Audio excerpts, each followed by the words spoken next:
We are in the home of Father Malachi Martin, and he has recently written a book called Windswept House. And we're going to be, in this first interview, discussing this book, because in addition to answering many questions that many Catholics have about the condition of the Church today, it also raises other questions, and it's those questions that we need to discuss today. Yes, Bernard. I think that we should have a discussion about it, because the book is presented, by the way, in the form of a novel, and therefore the intent of the author can be seen through the novelistic framework. But since the book was published in last June, by the way, June 14, 1966, I've been on radio and talking to a lot of people on television and radio, and all the questions thrown at me concern not the truth or the falsehood. Most people realize that when this book tells a story, say, about the Vatican or about a bishop in America or something in France, and that it's factual, but that the personalities have been hidden. There's been a certain novelistic form. It's very useful, by the way, a very useful literary genre. It's practiced by many people today. Geoffrey Archer, by the way, the British writer, uses it.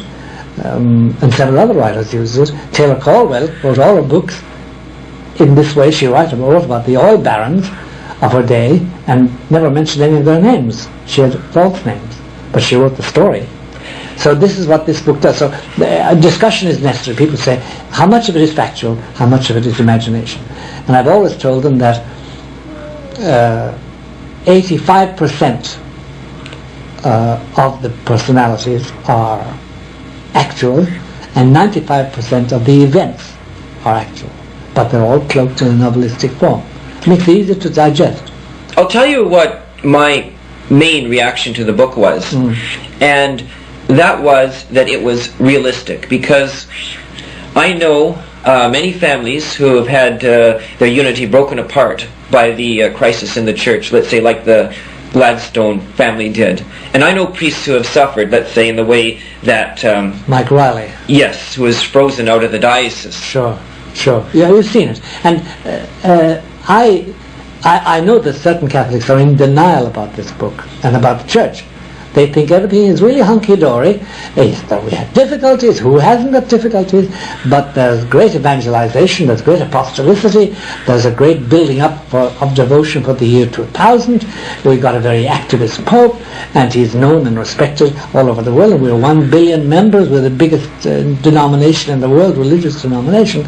And they're in total denial of the evils that beset this organization called the Roman Catholic Church.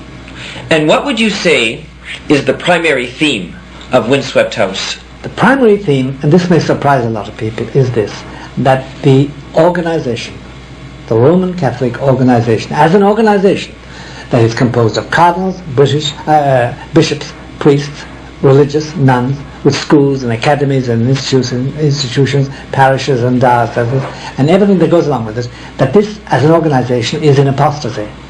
And that's a very, very strong statement, because it's one thing to be schismatic. If you're schismatic, it means that you fight about some bishop's power or jurisdiction. It's one thing to be a heretic. Heretic is where you say, no, I don't believe there's a place called purgatory. I believe that God is too good. I don't believe that anybody goes to hell, which is against faith, by the way, incidentally, but I don't believe it. That I'm a heretic. If I say, well, no, I don't believe Our Lady was conceived immaculate, that's heresy. It doesn't mean you've lost your faith. It means you're very dangerously positioned to lose your faith. But when you're apostate, you've denied basic truths. God doesn't exist. There's no such thing as the Church. There's no hell. There's no such thing as divine grace. There's no such thing as sin. Real sin. There's just social offenses. When you go into sheer denial of basic truths, you're in apostasy. At the present moment, a sizable majority of people are in apostasy, have been led into apostasy, and a sizable minority of cardinals, bishops, priests and religious are in apostasy. They no longer profess the basic truths of Christianity. Forget Catholicism. And is this what distinguishes this crisis from previous crises in the Church? Because let's say during the Protestant Reformation, Luther and King Henry VIII did not walk away entirely from the basic beliefs of the Christian religion. No, they were a part of over jurisdiction. They fell into heresy, but they never doubted the existence of hell, or heaven, or sanctity, or divine grace, sanctifying grace, or authority in the church, or revelation, or the magisterium. Just they claimed to be the magisterium. That was the only difference. But they never fell into this. This is worse than the Arian heresy of the early centuries, which denied Christ's divinity.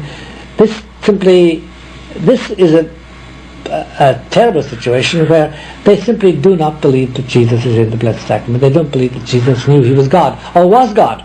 He became God. And they even go further than that. As you know, there's a man called Teilhard de Chardin, a French Jesuit. He's dead now. He held that God didn't become man. Man is going to become God, which is a very different slant of things. And several of the cardinals at the present moment hold that. They no longer believe in the incarnation as we know it, or the resurrection as we know it. They are apostates, and they're in charge, Bernard. They're in charge of the church.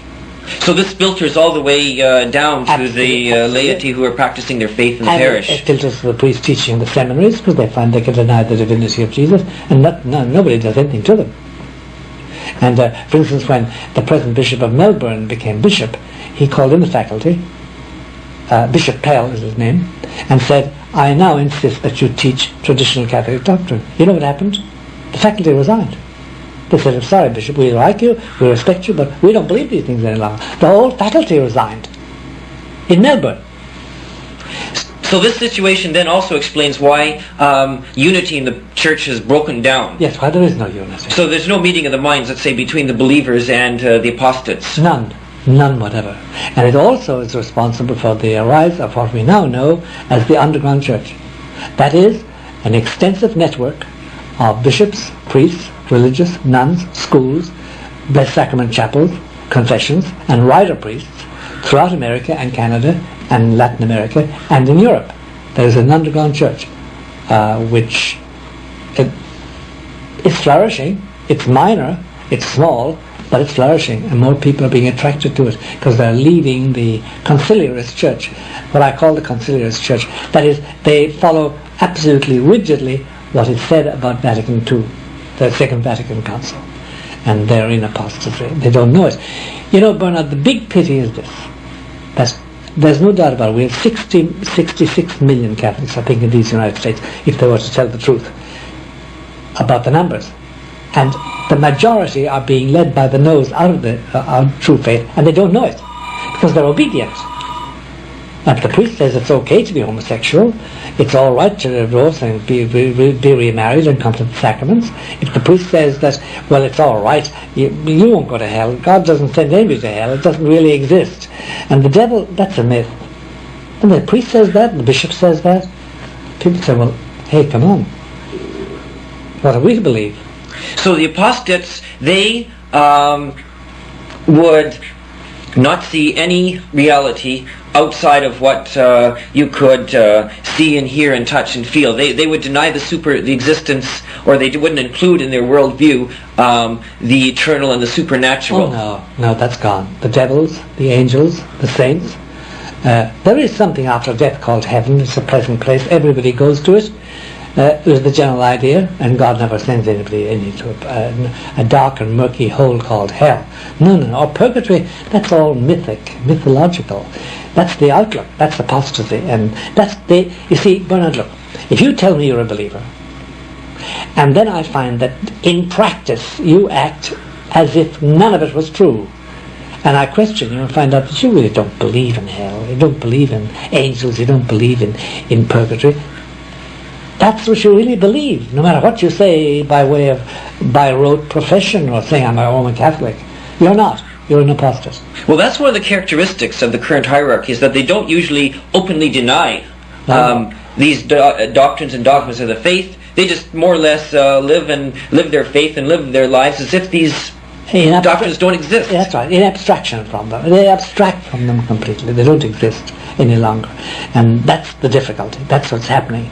And would this apostasy then explain why, let's say, these clergymen, let's say, would show no interest in the rosary. That's right. But why finger beads like a Muslim? I mean, these are prayer beads. These are worry beads like the Greeks have, and they fiddle with them. It does nothing. What are you doing? Going from Hail Mary to... You're saying 50 Hail Marys at one rush? Listen here. It's not even humanly sensible to do that. So they don't see any use in that, and then they don't believe in Our Lady's privileges. That's all gone. That's faith. And the terrible thing is, Bernard, that if you lose your faith, you don't know you have lost it. Because if you knew you'd lost it, you'd have got it back.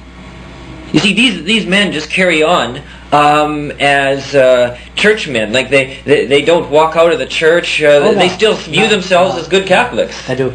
Now I must tell you a story in connection with that, which is rather frightening. I remember I worked with a cardinal during the Vatican Council called Cardinal Bea. And he came in to me one day and he was perspiring. He never perspired. He was only 83. But it wasn't so much his age, it was that he never perspired. And he was perspiring and he was trembling. And I said, Eminence, what has happened? He said, I've just been listening to a conversation between Hans Kung and Skillebeegs. There were two theologians, way out theologians who were both apostates.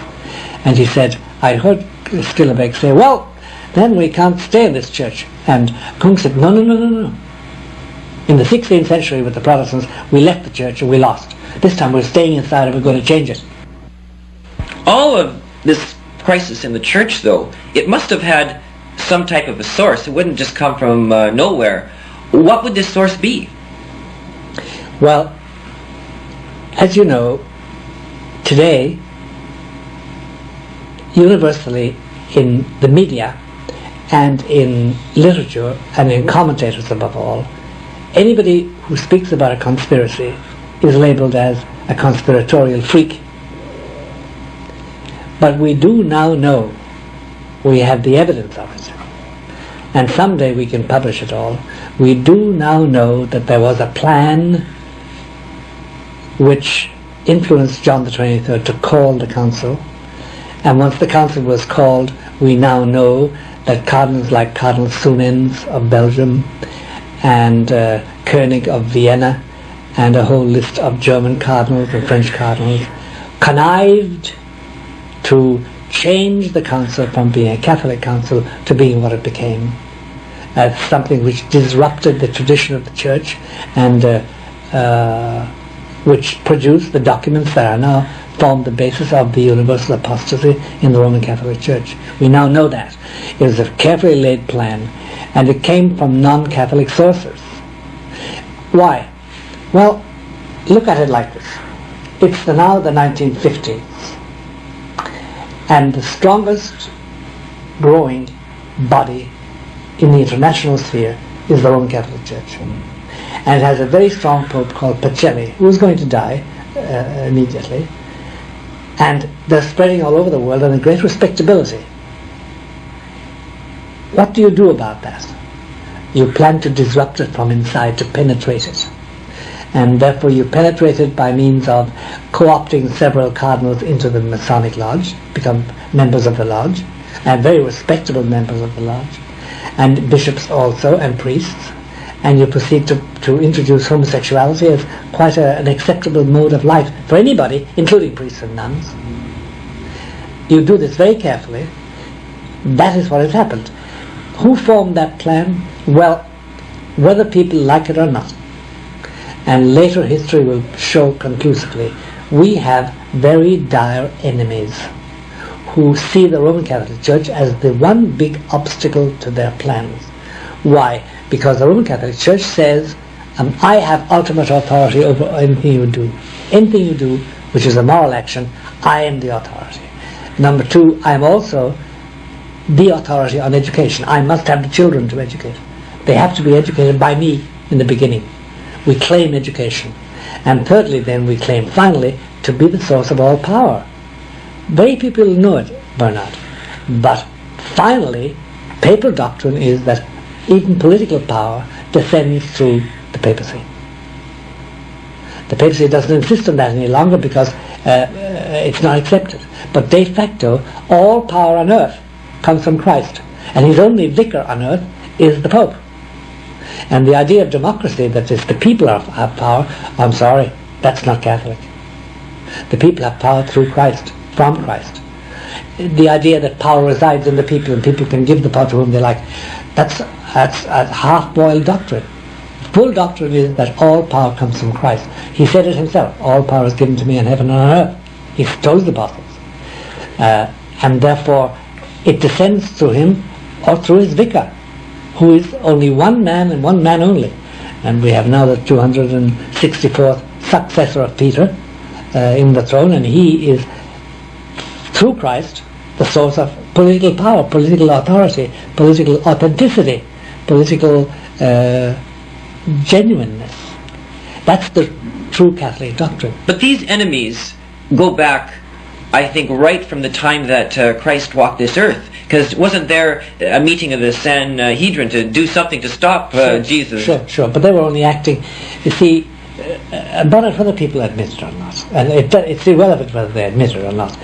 In this world, you're either serving Christ or you're serving Lucifer.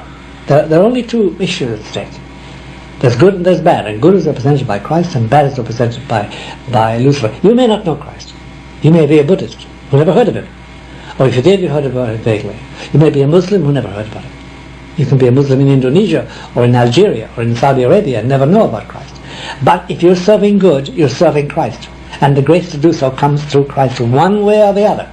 If you don't, if you're cruel, if you're evil, if you're pernicious, if you're a liar, if you're a perjurer, that's all the work of Lucifer, no matter what your form of religion is, no matter what your colour of your skin is, it's from Lucifer. Those two divide up humanity.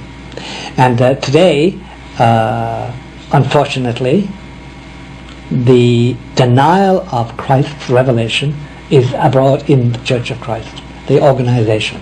That's the difficulty. And people have got to, I find more and more Catholics and more people have got to, even non-Catholics, I always point out to them, there's a distinction between the union of all believers who are practicing their faith and the organisation which vehicles that. The Roman Catholic Church is the ideal vehicle for believers in Christ. But it's only an organisation and it's fading. And one of the themes of Windswept House, the sub-theme of this book, is that in a short time, humanly speaking, there will be no Holy Roman Catholic Church organisation visible. There won't be any. And we must deal with that. But something must have happened, like, that would have caused, let's say, since the 1960s, for this organization to seemingly start self-destructing. Auto-demolition. Yeah, there was this consecration, this enthronement of Satan within the Vatican, of Lucifer, by the way. Now, did that actually happen? Yes, it's a historical fact. It was done one particular day by a certain group of people representing Luciferians all over the world, especially American Luciferians. It was done. And therefore, in a certain sense, Lucifer has power. He doesn't own yet, but I'm sure he hopes to own some pope as his man. I'm sure he does. And he expects to own some pope, not the present pope, but some pope, so that the house is really his. And the only one who can expel him is the owner of the house, and that owner is the Pope. And he must carry out the exorcism. Now, and the cleansing of the house. Some people who have read Windswept House, after they read about this enthronement of Satan, said, now I understand why there is this crisis in the church. That's right. Because doesn't it have a spiritual cause? But it must have. It must have. And that's why I remember going to Rome there last year and speaking with a very, very well-known cardinal and saying to him, but Your Eminence, you have got to go to the Holy Father and explain this. He said, no, what can I do? I'm only a simple cardinal. And I said, well, if you don't do it, who's going to do it? He said, nobody. Nobody's going to do it. Nobody will tell the Holy Father the truth. And he's too busy and too worn down to do anything about this. And that's the situation. And until that is done, by the way, there are 8 exorcists working in the Vatican under Father Amorth, Gabriel Amorth, who's a very good exorcist. But he is not the owner of the house. He doesn't represent Christ. So only the Pope can really resolve this crisis in the church. Can exorcise the demons. Yeah. And this would certainly explain then why, let's say, many good men and women who have, let's say, who are priests, who are parents of children, have maybe worked here and there to do something, and maybe they can save some souls. But that explains then why all the efforts, let's say, of pro-lifers and traditionalists come to naught. Let me give you one example of one dire effect. People just blink at this now, but they should suddenly say, how could that happen? In the same day, within 36 hours, this Holy Father had to receive Mikhail Gorbachev and Fidel Castro. Now, Mikhail Gorbachev is the founder of the New World Religion, which people don't know about yet. He's the founder of it, and he's an atheist, and he's a Marxist. And he has no religion. Fidel Castro is an evil man who has stopped practicing religion for 30 or 40 years, and who is being cruel beyond description. They're invited, they come in, they shake the Pope's hand, they sit down with him and talk to him. But you don't do that. You don't do that. You don't entertain the devil's people, and they belong to Lucifer. You don't do that. But the Pope did. Now let's, I have a question or two about Gorbachev. Yes. Does Gorbachev still play an important role in world politics, even though he's no longer head of the Soviet Union? He's in a much more powerful position. Much more powerful position. He's just drawn up the Earth Charter, the Charter for the Earth, which is the Charter for the New World Order, and it has its own new commandments instead of the 10 Commandments. And people haven't got around to reading it yet. But it's going to be voted on by the United Nations and become law for all nations to foment this Earth Charter, which means we revert to worshipping nature, and we regard man as an evil influence in this world, and as a pernicious destroyer and polluter of Mother Nature. And Mother Nature is everything, which is worship of the earth. Gaia is the name of the goddess.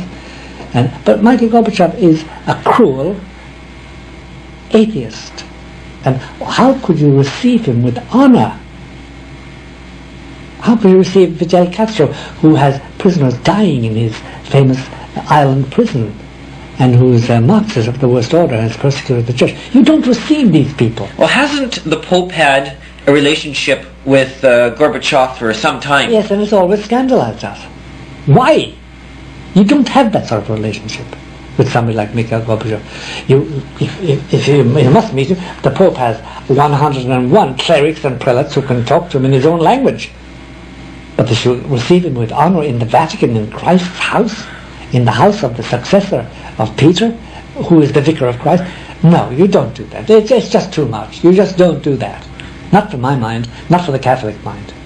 And you don't entertain that. It's just the same as if the Pope at the time of, say, in 1520, received Luther with honor in the Vatican. Oh, come on. Well, wouldn't that act to, let's say, in this situation, to demoralize, let's say, the faithful believers behind the Iron Curtain? It does. It does demoralize us. It does demoralize. That's why when Nikita Khrushchev's son-in-law, Adjubey, came to the Vatican, he was received by John the 23rd with his wife. Everybody was shocked by it. How can you receive a man like that? He's actively persecuting the church. How can you do that? And similarly with members of the Chinese government who are persecuting the church. Now it's all done, they say, in the name of diplomacy, and the church has to exercise diplomatic power, but nothing ever comes of it except the nourishment of a certain disillusionment in everybody. So, well, if they get on, it mustn't be so bad. They must be okay, one way or the other must be all right. So I'm pointing this out as the effect of the Luciferian influence in the Vatican. No doubt about it, Lucifer is the prince, and he has now a place within the central citadel of the church. Now, in your book, there is an exorcist called Father Slattery. That's right. And you are an exorcist as well. What perspective does being an exorcist give you about the current crisis in the church? As an exorcist, when you do exorcisms, minor and major, the demons constantly taunt you with the condition of the church. They say, well, we're in St. Peter's. We can talk to whom we like. We have representatives sitting beside your Pope every day. What are you talking about? We are legit. I'm quoting demons now. This is what is said to you. How dare you? And our prince has been enthroned, installed. And you're still against us? What are you trying to persecute us for?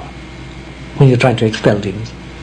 And it's a dreadful thing. You keep repeating the name of Jesus and the prayers and the command to get out. They eventually do, under protest. But what they fling at you is that. Or they say, well, we're in honor amongst the cardinals of France. The prince is worshipped by some of these people. We can't be so bad as all that. Why are you against us? Now, there's a point I'd like to raise here, is that the way that Satanists are portrayed, let's say in Hollywood, yes, or in the movies, is quite a bit different from the description of the Satanist that was in Windswept House. Oh yes, it's very different. It's very different because, say if you take, for instance, The Exorcist, the picture of called The Exorcist, with Linda Blair in it, based on Blatty's book, which is based on a real event, by the way, but distorted totally by Blatty and the picture. It really is Dracula Frankenstein horror film to make you shiver, give you goosebumps. And people love getting goosebumps. They love being made nervous, but that doesn't, it's all in the imagination. It's like any horror movie, like any Dracula Frankenstein movie. That's one thing.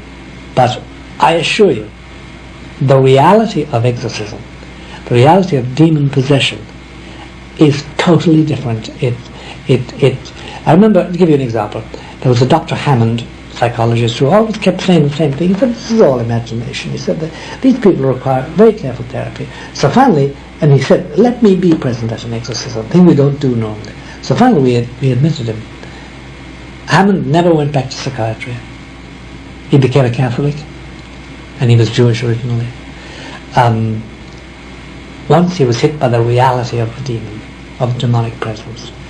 It's something that you don't forget, and it's nothing like looking at The Exorcist or any of the Satanist pictures with Satan with claws and cloven hooves and big yellow eyes and cruel. No, that's lovely imagination, and people love it because it's goosebumps. But it's not reality. Not reality, no. And the reality seems to be then that these Satanists tend to be very respected men in respected professions. The Satanists I know who belong to Luciferian and Satanist covens in New York are all lawyers, doctors, architects, nurses, brokers,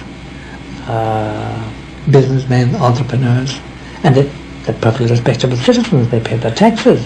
They even contribute to the local church. Some of them are Catholic, some of them are Protestant, some of them are Jewish. No, they're perfectly respectable as far as civic life goes. They're models of civic behavior, and they usually have great sexual probity and business probity. Their word is their bond, and their work as surgeons or as doctors or research scientists is impeccable. No, they're perfectly respectable, but they are worshippers of Lucifer.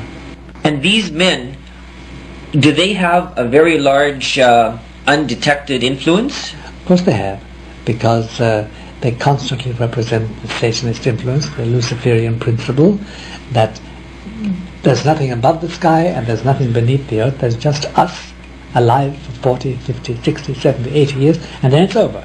So snatch the day. And these Luciferians, these Satanists, then have also penetrated and gained a largely undetected influence even within the church then. Unfortunately, that is the situation.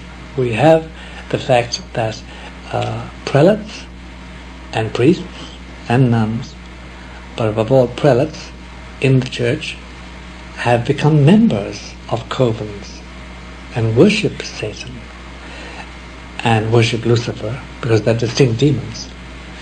And Lucifer is the prince and Satan is the aide de camp. He's the lie-by. He does the skullduggery work. Lucifer presides and is the prince, as Christ called him, the prince of this world. I can't tell you how shocking it is when you find out that a prelate is a member of a coven and he actually worships Satan, worships Lucifer, you have no idea how it seems to be such a desecration. It's like it's Judas's kiss on Jesus' cheek that night, kissing him. So it's an act of betrayal. Oh yes, it's a Judas Priest act. And the dreadful thing is, a few of them, for some reason or other, which I can't make out theologically, they come for help. In a vague sense. They'll talk about their lives and talk about the church and then talk about decisions they make, and they will say, well, do you think that was unworthy of me as a bishop? And I said, yes, I think it was very unworthy of you. I think it helped the prince. And they'd blench at that. That was almost a blow across the face to them. And they'd say, well, I'll think about these things, but I can't break away at the present moment. They can't give it up. And if you said to them, as I did, you want me to pray for you, oh, you're free, because they don't believe they can be saved. They've given up completely. Is there a distinction then amongst the enemies of the church, let's say within the church, between those men who know what they're doing in serving Lucifer, yes, and those people who, let's say, during the Cold War were called useful idiots? Yes, there is a distinction. There is a distinction.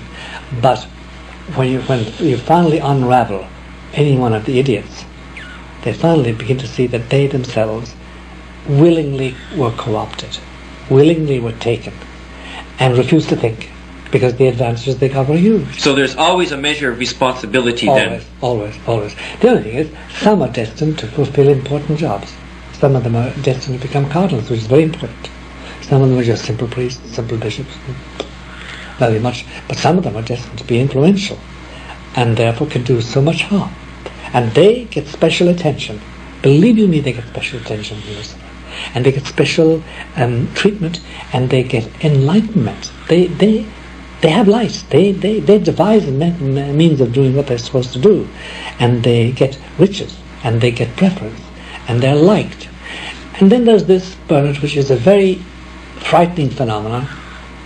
They know each other. I can never explain it, but they know, even in a crowd, they'll find each other. There's a spiritual smell. There's a sign on their forehead. I don't know what it is. They know each other. Even if they've never met before, once they belong to him. And they will protect each other and promote each other. Absolutely. Mordico, to death. Unto death. Unto your destruction, if necessary. Rather than injure the interests of the prince. Now, what I would like to know is, what is the agenda of these Luciferians within the church? What is their agenda for the Catholic Church? The agenda is this. They, because this is the Luciferian wish, they want to completely de-supernaturalize Roman Catholic teaching, so that we become good, unsupernaturally motivated human beings, and therefore accede to their plans for humanity, which are very dire plans. For instance, let me tell you. We have a large amount of Catholics today who practice contraception in America. Just talk about America alone. And 66% practice contraception. 66%. The latest figure. We have a large number of them who practice abortion. Don't tell anyone about abortion. We have, by the way, many Catholic families with 2 children. They have no more children. You know why? They've undergone sterilization. Either he's had a vasectomy or she's had her tubes tied up. As a deliberate act.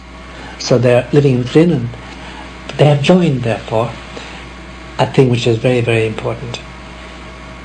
But I want you to gaze out over a vast horizon in order to see this. The biggest tendency today in medicine, in the medical field, in the health field, is to prolong life as long as possible. And to push it beyond 60 to 70 to 80 to 90 the year, the term of life. Their aim is to make it perpetual. And now the medical theory is that if you can replace all the organs, including the brain, but all the other organs, so eyes, chest, genitalia, lungs, pancreas, all the organs, you live forever. To do that, you need replacements. To get replacements, you need to harvest the organs. And therefore the biomedical aim of research today is to develop what they call, not humanoids, subhumans. Anencephalics, with no brain, but with perfectly good hearts, perfectly good cornea, perfectly good ears, perfectly good pancreas, perfectly good everything. And to harvest them like you would. So to harvest them like donors. So this would take, let's say, it would be the next stage past abortion. That's right. Because let's say a baby in the womb doesn't have, let's say, all what you might be able to need for this prolongation of life. No, it's next stage, but accustoming people to the idea of killing the babies, of liquidating human beings who are too old, euthanasia and abortion at one end and the other end. Bring it down to the living. And for today, there's no doubt about it, that if you have Parkinson's disease, you're treated with matter taken from fetuses. Living. They have to get the fetus alive to cut it out. Tuberculosis is the same thing. It's harvesting from a living baby. That's why they have living babies delivered. For that reason alone, they pay somebody to have a baby so they can harvest its organs. The cosmetic factories, the big cosmetic names that make your powder and your creams that are used in cosmetics, they're all using fetal matter. So really, harvested from living baby. So this is, the point I'm making to you is this: anybody who supports abortion, anybody who has their tubes bound up, a woman, or has this vasectomy performed, anybody joining that stream of development is moving humanity closer and closer to this development of the subhuman, because they're going to have that, whether we like it or not, and harvest it for organs, so that your eyes will never give out, and your heart will never give out, and your genitals will never give out, and your pancreas will never give out, and your kidneys will never give out. We can replace everything. Liver, kidneys, everything. We can deliver everything. All your veins, we can replace the veins. We have beautiful veins in these people, because they're only subhumans. They're not human. So part of the purpose then, part of the Luciferian agenda is to reshape the church so that it's no longer a barrier to this new morality. It's just a willing nourisher of the new world order, of this order of privileged human beings who can develop their happiness, paradise on earth, longer and longer and longer. The church at the present moment is the big obstacle. It's against abortion, against contraception. It should preach that there's only one aim in life, that's to get to heaven. They said, forget it. This is the pernicious myth that we've got to get rid of. And we get rid of that by getting at the center, the central teacher, and that's the Pope. That's the papacy. That's the priest. That's the cardinal. That's the Roman congregation. That's the diocesan rule. Corrupt the bishops, corrupt the cardinals, corrupt the Pope. Have a Pope on our side. So that's the aim. Part of the aim too, like I don't think you couldn't just capture the Pope in a day. No. So is partly the aim to surround him then with men who will paralyze his actions. Sure. And eventually that one of them will be elected and chosen as Pope, who will be perfectly complacent, who will say, okay, we stop this nonsense about being anti-abortion, stop this business of anti-contraception. These things are part of living today. We must curb the human population. And that's apparently the way the plan is going to work. So that observant Catholics, traditionalist Catholics, will become hunted like dogs. Like dogs. And by the way, today already, it is already a liability to be a Christian or a Catholic. Remember that the Supreme Court of the United States, in 3 or 4 decisions, major decisions in the last 10 years, have said quite plainly, in the public square in America, if you bring into consideration a transcendent view, you have no right to speak. That's in America. So you can't adduce any Catholicism, the Ten Commandments, the Bible. That has any transcendent view, which is not here and now, the positive law, forget it, pal. You have no place in the public square in America. So it is already a liability to be a Catholic. So what we're really heading towards then is perhaps a parallel of what happened in the French Revolution, Yeah. where you had an underground church that was persecuted, and wasn't there also kind of a state church that the revolutionaries formed? That's right. That was kind of a state agency. That's right. And the Stalinists in Poland tried the same thing with the Pax priests, the priests of Pax organization. Or in China, you have the Patriotic Church. That's right, the same thing. They haven't been able to do much with that because the Chinese are far more practical, and then the difficulty is that the Pope collaborates with that because he has Cardinal O'Connor educating the Chinese patriotic priests in Dunwoody Seminary here in New York. So there's a very fluid attitude to that. And these patriotic priests, let's say in China, wouldn't object to, let's say, the Chinese government's abortion laws. No, yeah. No, they don't. They can't. They wouldn't. They don't. And you see then, Bernard, the Pope's man from Beijing, the Pope's man who goes to Beijing and talks with the Chinese is Etchegaray. He's a Frenchman from Marseilles. Etchegaray is a homosexual. And I doubt if Etchegaray is a believer any longer. I doubt it. But he's the one who negotiates all this. And he gives John Paul a story about what can be done. He's the diplomat. So the Pope follows him. The Pope has this Polish tradition of not interfering with a man. Once you give him an office, let him perform it, no matter what he does, unless it becomes blatantly adversative and unacceptable. So the corruption goes on. That's windswept house, and that's why I call the book Windswept House, because it refers to an actual house which is windswept, but it also refers symbolically to the Catholic Church. So it has a double meaning then? It has double meaning. There's a wind blowing through this church today. And that wind comes from Lucifer? Yes, it is. That has brought him into the house, and he's now in power. Now what I'd like to do is take a look at some of the influence that, let's say, these Luciferians inside the church have had, maybe only indirectly. How have they been able to reshape church life, let's say from the time of the Second Vatican Council till today? Well, I'll tell you, look at what they have effected. They have made it so that they have successfully suppressed or transferred major feast days. There's only 3 or 4 feast days in the whole year when you must go to Mass. And even then, they can transfer it to a Sunday. So that you're not bound to go any time at all. There's no, that's number one, prayer, just prayer. Let's stop right here. I'd like to have a short discussion about the new calendar. Yes. Because I can see that as a very disruptive influence on your pious Catholics, to be shifting saints' days around, and I think even some were expunged from the calendar. Completely. Because you see that, therefore, and when they were asked, when they suppressed Saint Philomena, people wrote into Rome and said, "Do you mean to say she never existed?" I said, "No. We don't want the feast day." But do these people, do they realize the pain and anguish that it causes, let's say, a good Catholic who's been praying to Saint Philomena all these years? They don't care. They don't care. So what we they see, literally don't care. What we see here is a theme of the book coming out, and that's kind of the wickedness of it all. That's right.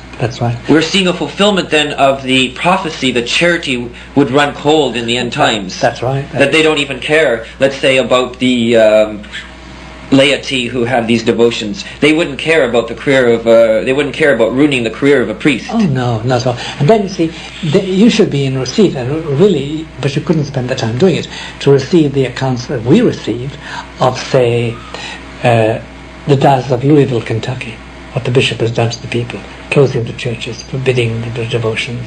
They now have to bring in their own priests, and they have their underground masses. And the same thing in other dioceses around the country. The bishop simply is cutting them off and will not nourish their devotion, or will not give them masses when they need them, won't hear confessions, and the priests are dead afraid to move because they'll be punished, they'll be dismissed. Now in, I think it is the Archdiocese of Edmonton in Canada, they've removed all the kneelers from the churches. But that's another move to make, so you don't kneel down, because now they don't want you to kneel down. So that, in a sense, represents the loss of this eternal and supernatural vision. Sure it does. But they haven't got that any longer. They say kneeling down is unworthy of you. You're a human being. You have dignity. And the whole thing is to live with dignity and to die with dignity. By the way, Bernard, in parentheses, let me tell you, did you ever see anybody dying with dignity? It's the most undignified act. Dying is terrible. You give up your spirit. You're incontinent. You're breathing badly, and you're dying like any dog does. Dignity? No. There's dignity only when you've confessed your sins, and people are praying with you, and you die with a prayer in your lips. That's the only dignity you could have. But to tell me that I'm going to die with dignity is a joke. No, death is the most awful humiliation going. You could not have a dignified death within the framework of the natural world. You just can't. You just can't, because you're beaten. You're emptied out of life. You're a hollow shell. Disease has eaten into you, and you're breathing your last, and you can't do anything about it.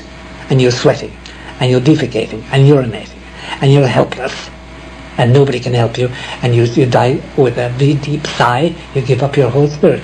Dignity, Bernard, the word doesn't mean anything. So what we're really seeing then is that life really only makes sense within the framework of the Catholic faith. That's right. And That's right. Any attempt to build this earthly utopia is bound to fail, because they ultimately, all these Luciferians and people who have followed them, must meet death and their maker at some point. That's right.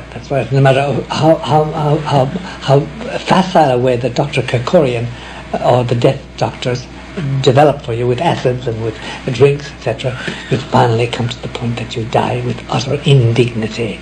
And on top of all that, you're faced with Lucifer, who says, well, you belong to me now, because you committed suicide.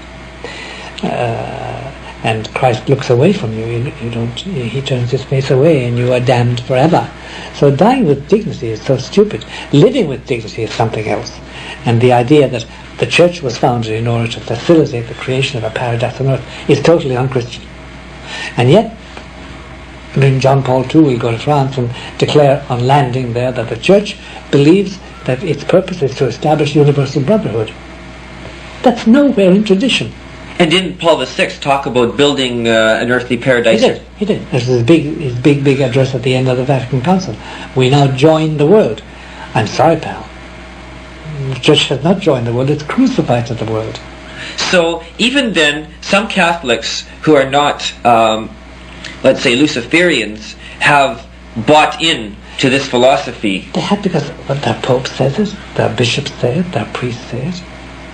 Hey, they're the only sources they have, unless they start thinking. But you see, it's much easier to fit into this world of paradise. It means you can accumulate wealth. It means that you can enjoy yourself. It means that you haven't got to be very strict about Sundays and about abortion, about contraception, about masturbation, about occasional flirtations, about shady business deals, provided you get away with it. So it makes life much easier. And wouldn't it also make life easier then for the churchmen, who can then hobnob with the local legislators and judges? And become Freemasons and get the benefit of belonging to the local lodge. And not have to be hunted down, let's say, like some of the church leaders were, let's say, in the French Revolution or in the communist countries. Sure, it's much easier. And by the way, then let's put it like this. It's far easier to say the Novus Ordo as a ceremony than to say the traditional Mass. The traditional Mass is a disciplined movement. Every action is dictated. You must follow the rubrics. It's quite a strain to do it. And don't you have to essentially keep your own personality out of it, because you're acting in persona Christ? Of course. But in the Novus Ordo, that's great. I mean, it's good morning, everybody. How are we all this morning? It's a totally different thing. It's not so in Windswept House, Channing, who definitely was an open and willing Luciferian, said that they've had an immense influence on the new liturgy. Sure, and he had, and they had, and Dr. Channing is a real person. but I will not reveal his identity. He is a very important Luciferian in the world. So the Luciferians then have had an influence on shaping the new Mass. Enormous. You see, Paul VI formed a committee of 8 people. 2 of them Catholics, 6 of them non-Catholics, to draw up the new Mass, the Novus Ordo. And he chose Luther's Mass. And he had to modify that when people started grumbling. But basically it was Luther's Mass, who didn't believe in the real presence, didn't believe in the consecration. He didn't believe in the real presence. And he also disbelieved other things too. And he was very violently anti-Catholic and That's why it's very hard to understand why the present Holy Father praised Martin Luther as a man of profound religious conviction and a great theologian. As far as we're concerned, he was a dirty-minded heretic who died blaspheming. But he did this, I think, during his trip to Scandinavia in 1989, didn't he? That's right. And he's done it since too. So is it one of the thrusts of the new church is to have it fit in with the world, to go along to get along? That's right. That's the movement. That's the movement. And even in Pope John Paul II's last encyclical, that there may be one famous encyclical. That's Ut Unum Sint. Ut Unum Sint. In that he said, look, as regards the papal primacy, well, perhaps we could talk about that too. Now, Bernard, if you say to me, Malachi, I want to discuss abortion, the pros and the cons, I'll say, I'm sorry. There is no pro. Here's what we say about abortion, period. If you say to me, Malachi, I want to discuss the possibility of homosexual activity as an alternative, I say, I'm sorry. There's certain things I will not discuss as possible. Similarly, there's no discussion of papal primacy. He has this primacy and this leadership and jurisdiction and infallibility, and I'm not discussing it. I'll explain it to you. If you want to explain it, I'll explain it, every item of it, and the history of it, and the meaning of the doctrine. But I will not discuss it as a possible alternative. So this dialogue that all modernists seem to be very fond of, dialogue has no place in certain areas. None. And that was the great error and the great crafty behaviour of Cardinal Bernardine. He started what he called the Common Mind Project, which, by the way, is mirrored in Windswept House. We learned about it a year before he launched it. Now, that's one thing that struck me, was kind of a very scary feeling when I pick up, let's say, my copy of The Wanderer and read about the Common Ground Project. That was very close to the Common Mind vote. Same thing. Bernardine is a very crafty man, and he proposed a dialogue. Let's talk, let's not fight. Okay, you like abortion, I dislike abortion. You think homosexuality is good, and I think it's not so good. And then this, that, and the other. Let's dialogue about it. And if you read his speech at that Monday morning press conference where he announced this, the whole thing, it's quite obvious that he wrote it, the speech he would have given at the conclave for the next pope, but he knew he was dying. And it is his vision of the church, where we learn to dialogue about everything, and the only thing that matters is that we dialogue. What you believe, old man, doesn't matter.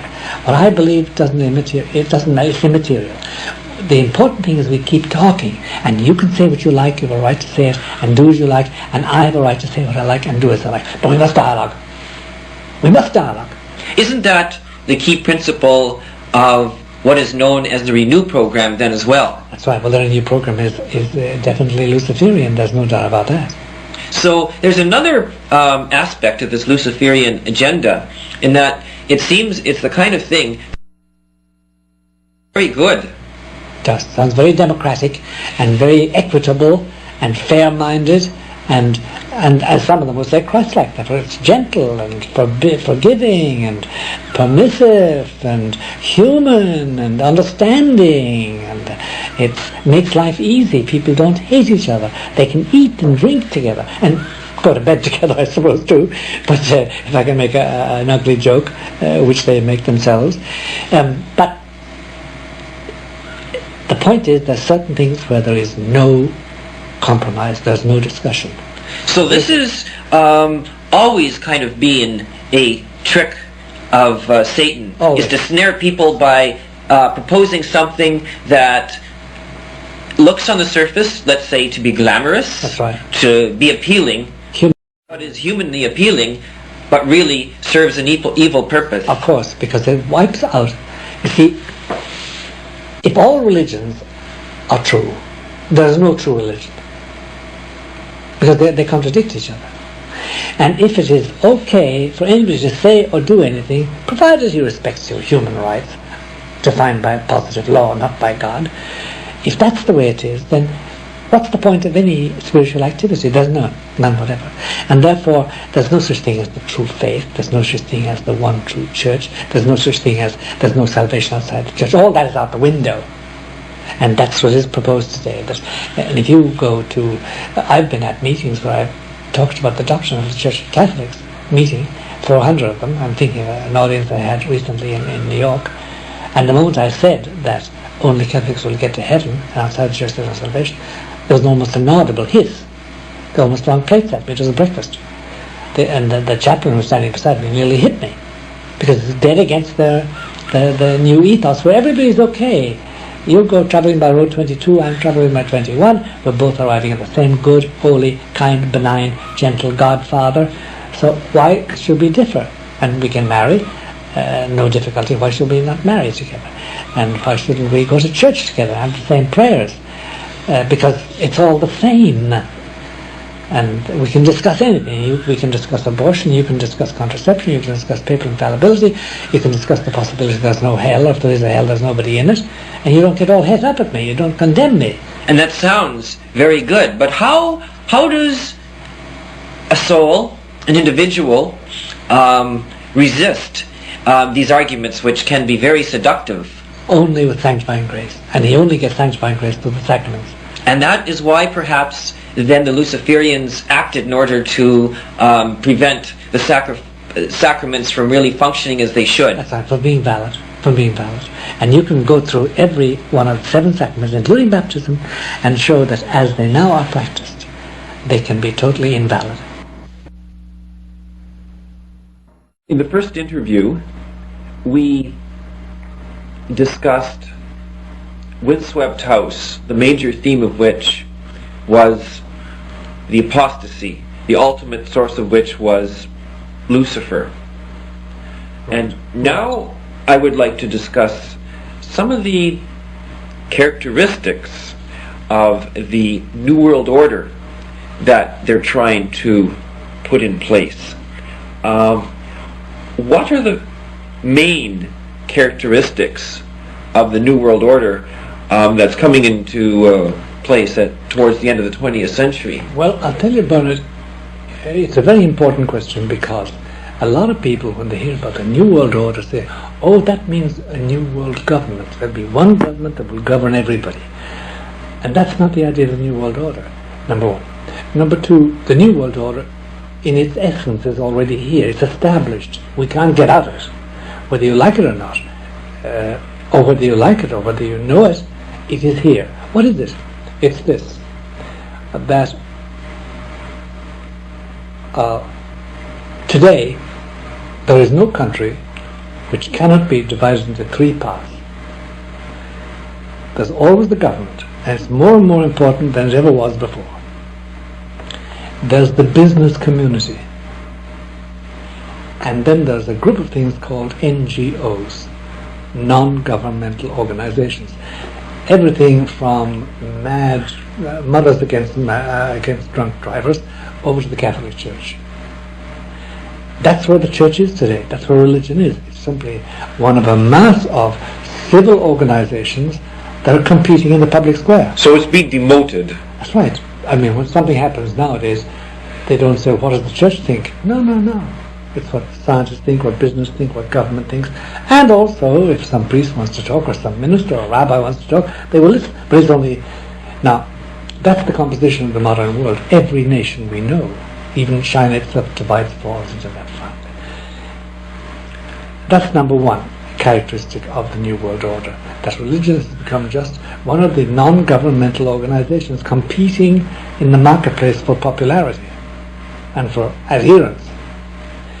The second characteristic is this, that nowadays no nation, and this is the chiefest effect of the New World Order, no nation can survive unless it shares in the globalized money. What does that mean? It means that the daily flow of capital and the flow of capital goods is regulated by global rules. And if you don't share in that, you perish. For instance, what happened in North Korea? Do you remember 5-6 years ago, they were threatening to lob missiles at us.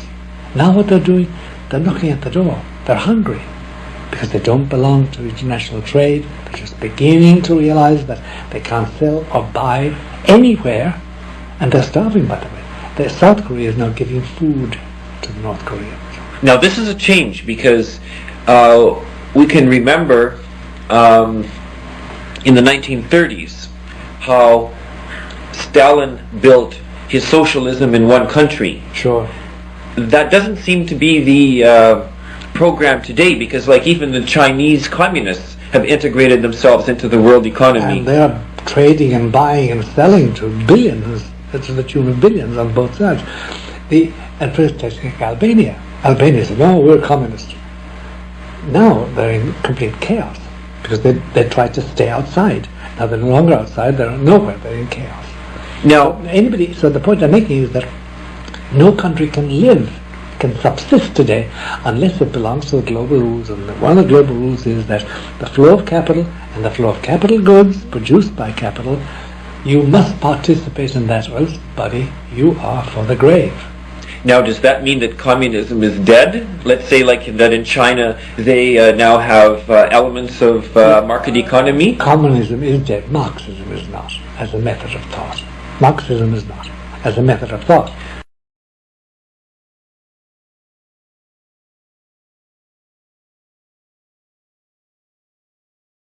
So Marxism is more than just a command-style economy. It's an ideology. It's an ideology. And it's basically this. Its main tenets are so simple. Man is an animal, a highly organized animal, period. Nothing more. Number one. Number two, there's only this life. There's only matter. Smells, sounds, sights, dimensions. That's all there is. And thirdly, the state is finally the most powerful organ. And that's what's happened. The government in every country is far more important than it ever was before. And in this country, the same thing. And we can't get rid of the government any longer. So the central organizing principle, let's say, of Marxism never was a centrally controlled economy. It was a this-worldly mentality. That's right. That's what Marx was building up. And so let's say Chinese communism has undergone, let's say, a metamorphosis. Sure it has. And they now have one whole area which is thoroughly capitalistic. And for instance, there are Chinese returning and building houses in Shanghai. They're millionaires. There's no difficulty. The Chinese are very practical, and just is to make money. Now what they do maintain is government control of the masses, because then they have cheap labor. They have cheap labor, and they can kill as many babies as they want to and keep the population down. It's already 1 billion point something. So they can do all that.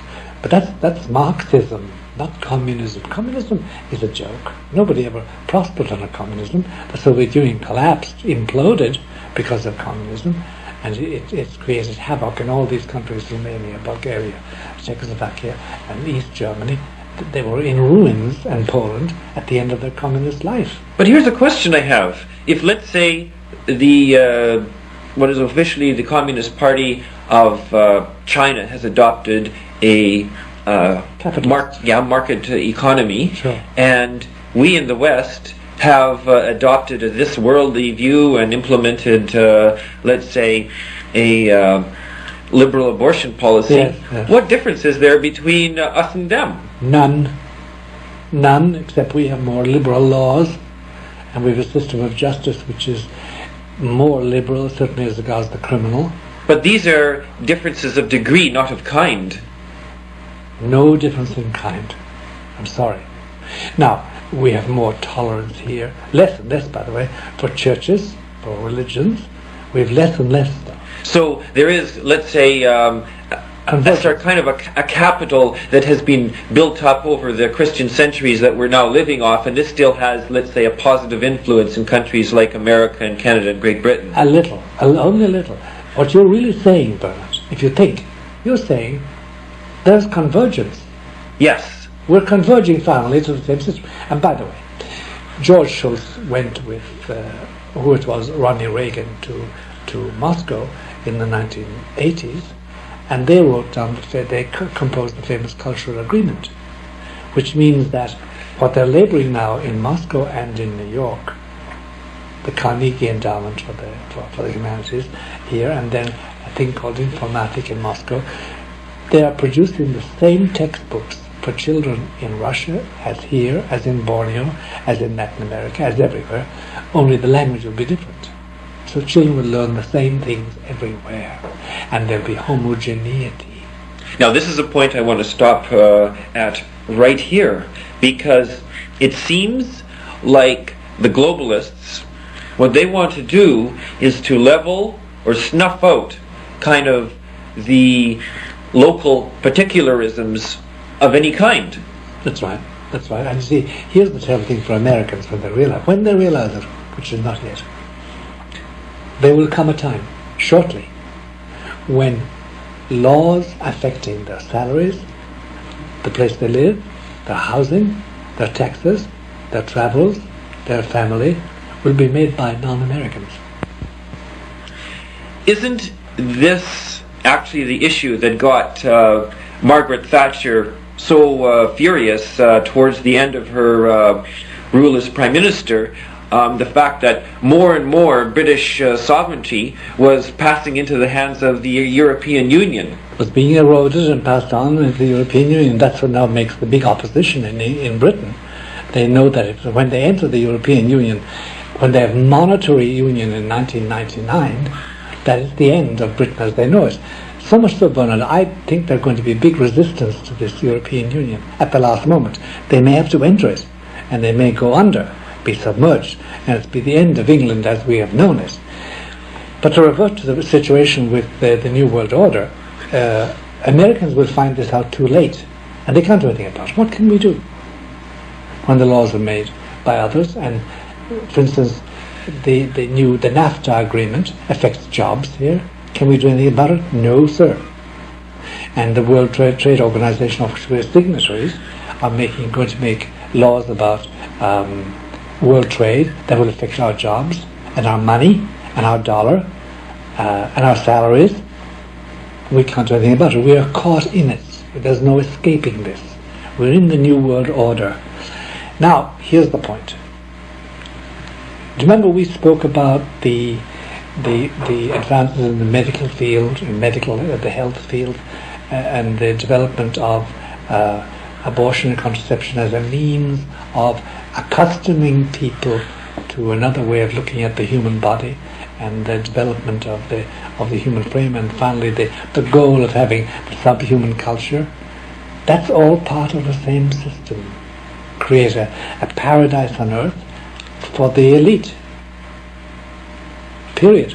Now the argument has been that what we would have is a global economy, but that culture would be decided locally. But when I, let's say, pick up the papers and read, let's say, about your home country of Ireland, right, it seems like the same pressure is causing the Irish culture to break down. They now are passing laws opening up abortion and divorce. Absolutely. And it's that. And the culture is, the ancient culture, the Christian culture, is being eroded. There's no doubt about that. It's being eroded. For instance, there's a thing called river dance. I don't know if you've seen it. It's the Irish dance. And it's the first time the Irish have produced something which has no religious aspect. It's based on myth, and it's based on pagan myth, and it's based on pagan belief. But if you haven't come across it, it's something else. So the culture is being eroded and replaced with this new culture. But doesn't this new culture kind of create what you had very much in the Soviet Union, kind of a drabness? Of course it does. Of course it does. And people are getting bored with it. There are more suicides, and people are revolting against it. But we can't do anything about it, Bernard. Whether we like it or not, we're walking into it. And we're going to be subjected to the same godless, sometimes pornographic, television and amusement. There'll be no mention of God. There'll be no mention of eternal life. There's no mention of religion. That's the transcendent view that's excluded from the public square in America, according to the Supreme Court. And that's the New World Order. Now, what's going to happen? Well, Is it going to go hunky-dory like that, and will we finally find ourselves faced with the faceless state government making laws that we can't disobey, and that confine us and really erode our religion? No, it won't go like that. It will not go through, because we have a solemn promise that God so loved this world that he sent his only begotten Son in order to save it. And we have also the promises of Our Lady, and several big occasions at La Salette in France in 1846, because we're an old religion, and at Fatima in 1917, and at Garabandal in 1963.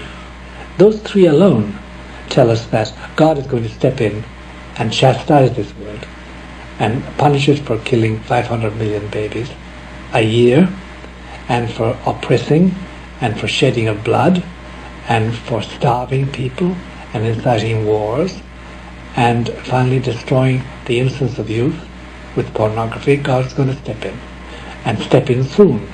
And nobody that I know of any stature at all in the church today or in religion thinks it's going to come in 200 years' time. It's around the corner. It's coming fast. Now, is this why, and you talked about this, I think that was the very first scene in Windswept House in 1957, when the dignitaries of the six first countries of the, at that time it was the European Economic Community, met with the Pope, that the Pope, Pius XII, foresaw that they would have their day, but it would only be a day. It's only a day. It's only a day, because God is in his heaven. And Bernard, I hate making predictions, because human predictions are so fallible. But, and I may not live, I'm 76, I may not live long enough to see this, but I know that within a short time, you, a young man, will see the hand of God punishing the world around you. And you included, because you're part of the world, and your family too. Now here is an issue that I would like to raise, and that's that there seems like, and you've alluded to this already in our conversations, that there is no escape. There's no place in the world that I can, let's say, move to and escape all the problems. You can now, there are several communities, one in Idaho, one in Kansas City, St. Joseph's, Kansas, and in various other places, and in Canada. There are a few mentioned to me now and again in conversations. But they won't save you. They won't save anybody. So it's not possible to entirely freeze out the world. No.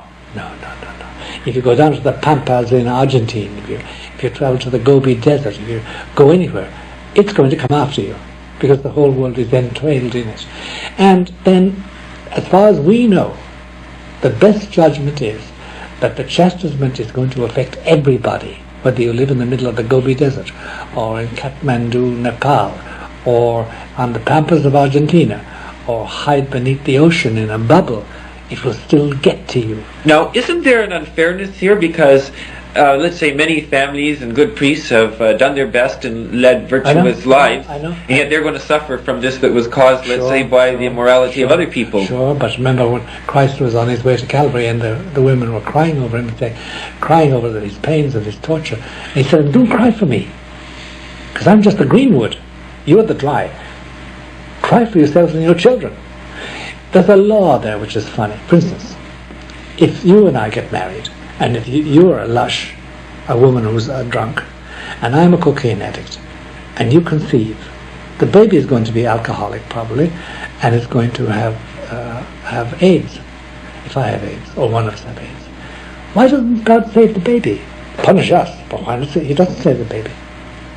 And if when Adam and Eve ate that apple, or whatever they ate, why does he punish me? I didn't eat the apple. He has this law. And as the Bible says, the fathers ate sour grapes, but the children's teeth are blood. In other words, the children are punished for what the fathers did. And that's God's law. So God's law, and this is a theme too that emerged from Windswept House, is that there is salvation through suffering. That's right. That's right. There's salvation through suffering, but there will be suffering caused by the sins of others. And the typical example is the baby who's aborted by its mother or its father. I mean, well, it did nothing to merit such awful torture. but yet it's punished. Why does God allow it? Why doesn't he punish the parents? He doesn't. It's the baby. He punishes the parents later. But the baby suffers the dire pains of having an evil father and an evil mother. Similarly, war, I mean, there must be little killed in the last war, in the Second World War, that had no doing with it, and they had nothing to do with it at all. That's God's law, and it started with Adam and Eve. And by the way, we can all have a conversation with Adam and Eve later on. By the way, the church never called them Saint Adam or Saint Eve. Have you ever noticed that? Churches say Saint Abraham is a saint, and David is a saint, and Isaiah is a saint, and Jeremiah is a saint, but Adam and Eve are never described as saints. Ever. Because I think we have a bone, a crow to pluck with them, or a bone to pick with them. Because they did let us down. And because they did what they did, you and I are in our present quandary today, the possibility of going to hell. We wouldn't be here if it weren't for them. So don't grumble at me, it's unfair. Of course it's unfair, but you see, when you get to that region of unfairness, we have no rights. God is God. And maybe he's trying to tell us that to build an earthly paradise just isn't possible. He never destined it. He never wanted it. And Christ himself said to the apostles in that Last Supper, he said, but now it's the hour of the prince of this world and the hours of the powers of darkness, but he has nothing on me. He has no power over me. It's totally independent of the world and of the prince of this world. And that's why it's grieving. It's very grievous. And it grieves me an awful lot to find people talking about building a paradise and building a habitat for men and women and establishing universal fraternity and brotherhood. That's fine and dandy if you want to do that politically, but that's not the work of salvation. The work of salvation is, you're in mortal sin, I'm going to forgive your sins. You're dying, I'm going to shrive you so that you go straight to heaven. That's what I can promise you. Nothing else. Nothing else. So the problems in this life that, let's say, might flow out of this New World Order is just crosses, again, that good Catholics have to bear. That's right. That's right. And be the butt, because we are the enemies. We're the only enemies. Because if they get rid of us, if they got rid of the Catholic Church, which they won't, then all other religions would collapse. There'd be no reason. Nobody would subsist. No Christian religion would start, would continue, and no Judaism would succeed. It would be all over. And the sacrament of the Mass would stop. There would no longer be a blessed sacrament, no chapel, no worship, and the eternal sacrifice the prophet Malachi speaks about would have ceased, and the world would come to an end. So we are essential, and Lucifer knows that. And he knows too he's going to be beaten, but he's doing his damnedest, as they say, to take as many with him, because he doesn't take prisoners. Now, the focus of Windswept House was the Holy Father. That's right. Is that one of the key elements of this Luciferian movement of building the New World Order, is to gain some measure of control over the papacy? Bernard, correct that statement, to gain total control. Total control. Because if you don't have total control over the papacy, just partial control of part of the papal government, the other part is going to go against you. You must control it completely. And there are two ways of control. Either I control it because I give you direct orders and you fulfill them, or I make it in such a way that you fulfill my will, my commands, without knowing it. And that's perhaps the situation. The second scenario is perhaps the situation then that we have today. For the majority, they think they're okay. They think it's fine. But some of them have lost their faith. Others are weak, and they don't want to go against the grain. They don't want to stand up and be counted. They don't want to rock the boat. I know, middle of the road, Monsignori and bishops, good priests, who never soil their soul, never committed sins really, are just and good, but they won't do anything. They will go along with anything that's proposed. And that I think is as bad as the person who fulfills the evil commands of Lucifer. I think it's just as bad. You're permitting things to happen. These are the lukewarm souls we're talking about yes, here. And the The first curse in the apocalypse is, because you're neither hot nor cold, I'm going to spit you out of my mouth. That's the first it's of the church. And that's why we're called to be a church militant. That's right. But tell me, where is that militancy today? Where is there any evangelistic fervour? Where is there a missionary effort? Where is there apostolicity and fervour and let's go do it, let's get moving? It doesn't exist. Where? Tell me about it. Do you see it anywhere? It's nowhere. That spirit has died out. It's now a question of compromise. And, for instance, the present Pope has signed an agreement with the Orthodox churches that he will forbid all proselytism. You can't try to convert a Russian or a Greek now. You're forbidden by the Pope. That, I mean, come on. Now you're not supposed to try and convert Jews. That's also being frowned upon, because that offends our Jewish brothers. And their covenant is as valid as our covenant with God. So the doctrine goes. And that's the end of the missionary church. But, our condition is such that we need to have missions to ourselves, because we are fading fast in our ordinary liturgy, our ordinary prayer, and our ordinary asceticism. And while there's a small handful getting better and better, getting more and more holy, getting more and more divine in their behaviour, the majority of Catholics are being led out of the church by the nose, and they don't know it. They don't know it. They think it's okay. And as a priest, I meet them every day of the week in America. And they think everything is fine until you start pointing out certain things, and they suddenly say, yeah, that's funny, that's no good. And then you hope that it's only a conversation of 5 minutes or 10 minutes or an hour. You hope that later on it will bear fruit. But most of them find it's too difficult to go against the grain. How can they go up to their pastor and say, you're teaching heresy, or you're not teaching the truth? They're not going to do that. The pastor will say, you're an ignoramus. I did my theology. I'm a priest. I have authority from the bishop and the pope. Well, I've known many laity who have gone, let's say, to the bishop, to the priest, and pointed out errors, and it does nothing. No. So they end up just walking out of the parish. The terrible thing, Bernard, is this, that today it's not an isolated case. This is universal. There's a universal laxity, there's a universally practiced permissiveness about sexual morality of your children. What mother is going to expel her son because he brings home his girlfriend to go to bed with him, or vice versa? A daughter brings back a boyfriend? No, they won't fight it. And they're all over the place. And they're good people. They wouldn't do it themselves, but they won't correct the children because they're afraid of losing the children. And similarly with all other practices. So there's a general provision, and the priest says, well, you've got to help them along, they're young, and he doesn't enforce the rule, he doesn't preach against abortion.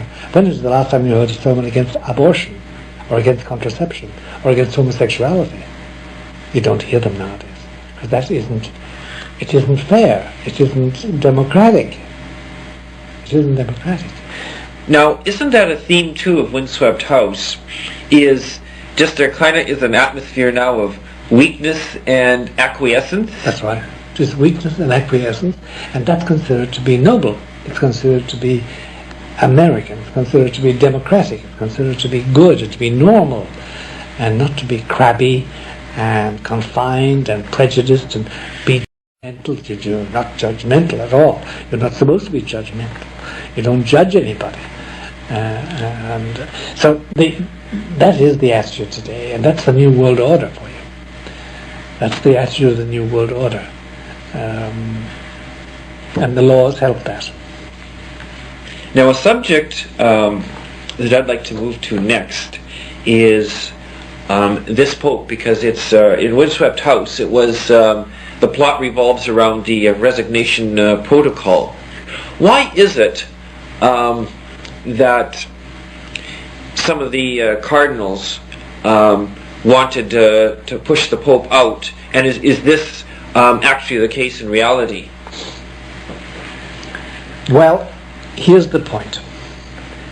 This Pope is a Pole.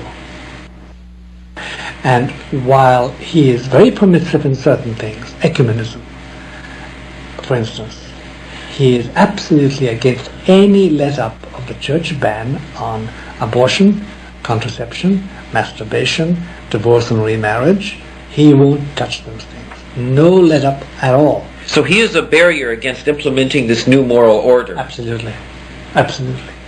Now, several authorities, including cardinals, have said that we have to change our laws about abortion and contraception and divorce and remarriage. We must experiment.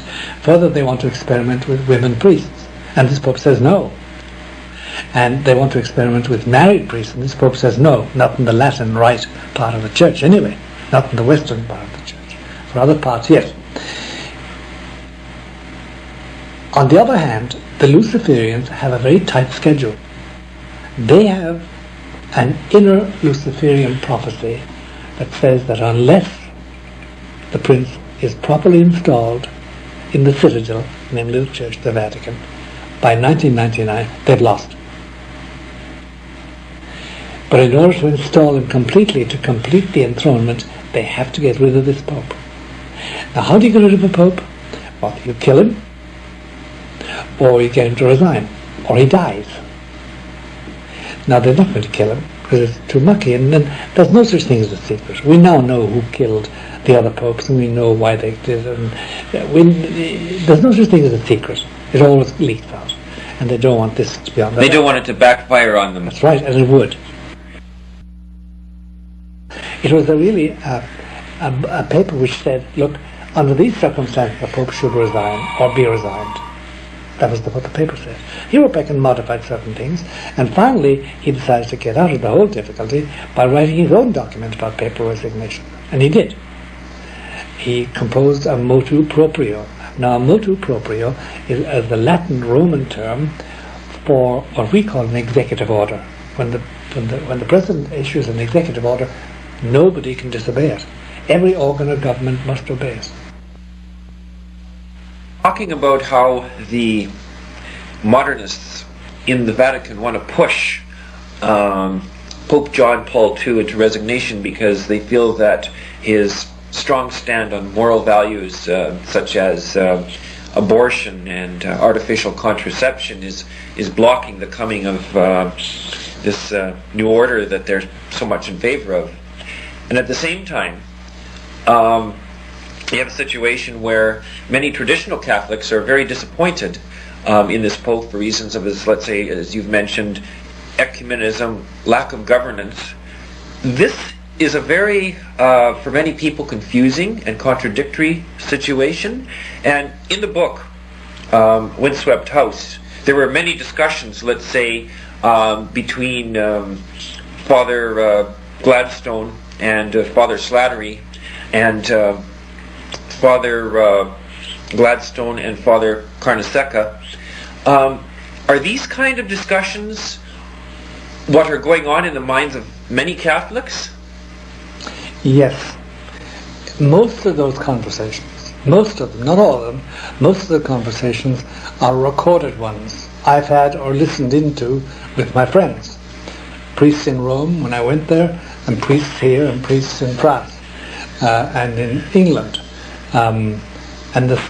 These are the subjects that came up always. They were always discussed, sometimes virulently, sometimes angrily. People rather for or against. So there are conversations that took place in my presence. So like between people and also sometimes maybe within the minds of one individual. They have a hard time sometimes making out this. Yeah, well, mostly they were based, in fact I think every conversation there is based on a conversation I listened to.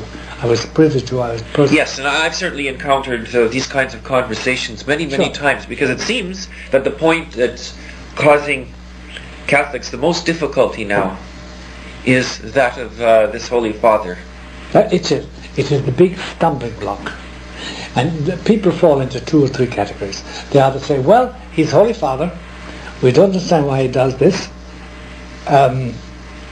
we think that he's doing his best, and we'll understand later.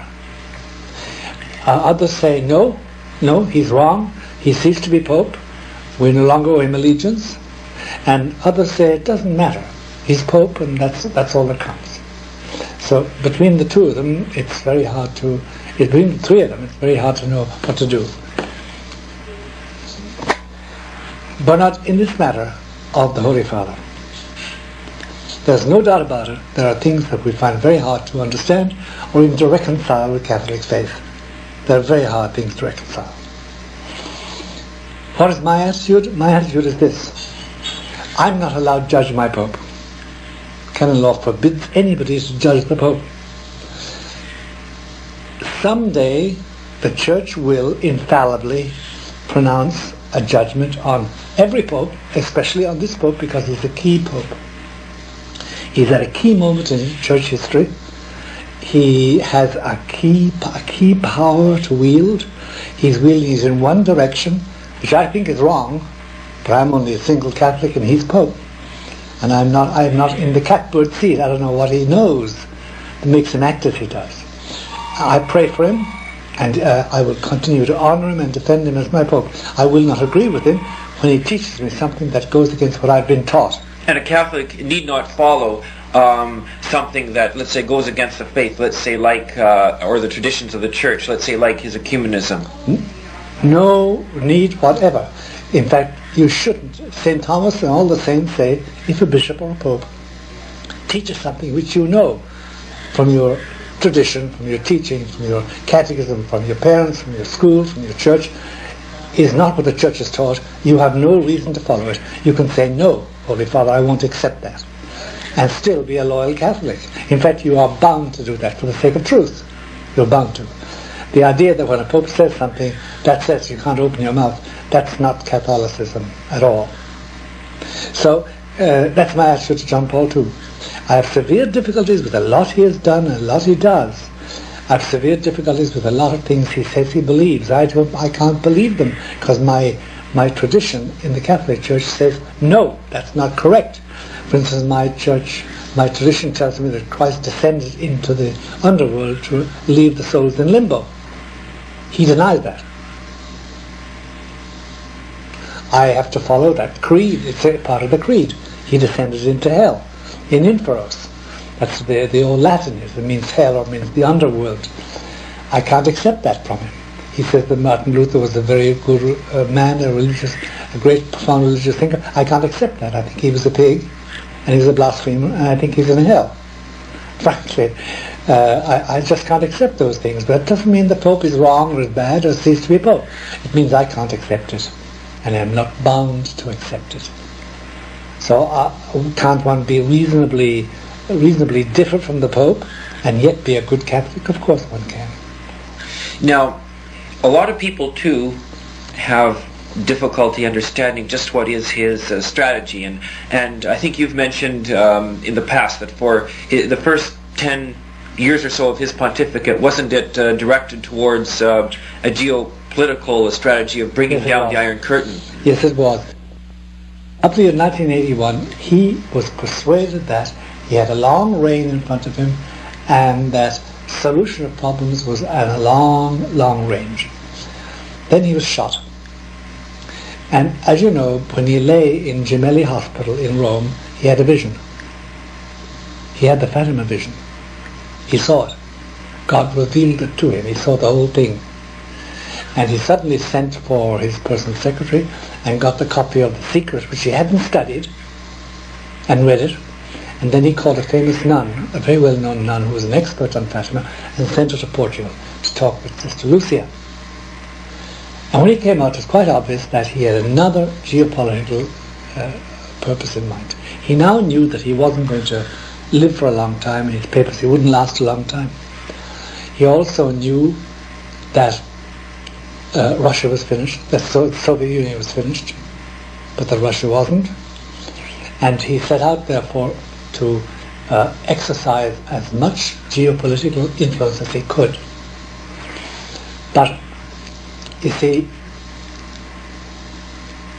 there was a flaw in his armour. And the flaw was this. He had won through a thing called solidarity. Do you remember the Solidarity organization? Yes, that was headed by Lech Walesa.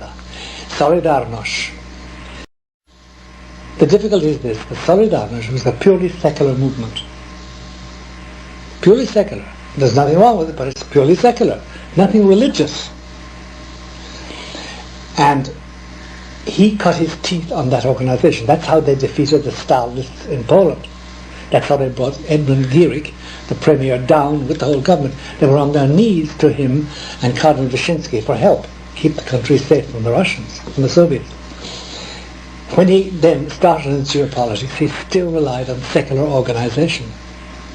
He wasn't acting merely and simply through faith, the arms of faith. No, he was doing politics, and it was the geopolitics of reason, not the geopolitics of faith.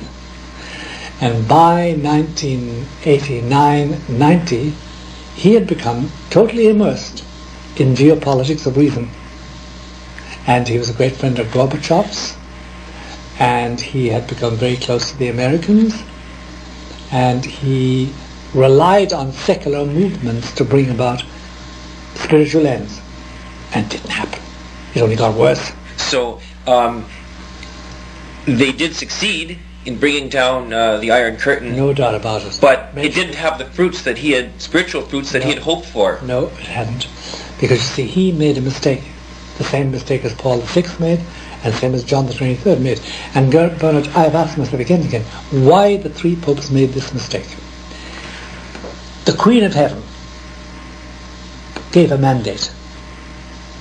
She said, consecrate Russia to me on one day, all you bishops together, and Russia will be converted to Catholicism. I mean, it doesn't really convert it, will become Catholic, and Marxism will be finished, and there'll be no chastisement. If you don't do that, my son is going to punish you all. And John the 23rd and Paul VI and John Paul II, all three neglected this. John the 23rd said the children didn't know what they were saying. They thought Russia was a whore in the streets of Lisbon. And anyway, I'm talking with Nikita Khrushchev. This was 1960, 1962, and he will allow observers to come to my Vatican Council if I don't condemn Marxism. And therefore John didn't allow the fathers of the council to condemn Marxism. And he certainly would not publish he said, we will not publish this letter ever. It will never be published. And I will not consecrate Russia. Because if I did that, Nikita Khrushchev would know, and he'd consider it an act of war. All the bishops, Catholic bishops, gather in a place, 2,700 of them in the Vatican, and they condemn Russian Marxism, Soviet Marxism. Come on, it's war. There's going to be persecution. That's John XXIII's reason. Paul VI simply was afraid of his own shadow, and besides, he didn't believe in Fatima. John Paul II sort of believed in Fatima, sort of. He didn't quite believe in Fatima. And he decided that he couldn't do it because he wasn't the Pope of 1960. And Lucy had originally said the Pope of 1960 must do the consecration. So he did nothing about it. In fact, he permitted the suppression of Sister Lucia and permitted the suppression of the message of Fatima to a large extent throughout the Church, because his Secretary of State, Casaroli, who is an atheist as far as I'm concerned, he exercised himself as Secretary of State through all Vatican representatives to suppress Fatima as much as possible. For instance, the apostolic delegates in Lisbon and his entire staff were very favourable to Fatima. Casaroli changed them all and put in somebody who was not sympathetic. And so on and went on like that. So why is it that these three popes, the last three popes, refused? And when John Paul II was asked to now consecrate Russia, no, all he could do was kneel in St. Peter's Square, and in the middle of a consecration of the human race, the Immaculate Heart of Mary, he said, and also we consecrate to her care the people who are awaiting their consecration to her Immaculate Heart. What sort of gobbledygook is that? For me, that's gobbledygook, and disgusts me on John Paul II's lips. He's supposedly a knight of the Immaculate Queen. He's supposedly a member of Maximilian Kolbe's group of knights fighting, and he wouldn't do this. So I mean, I think it all goes back to Lucifer.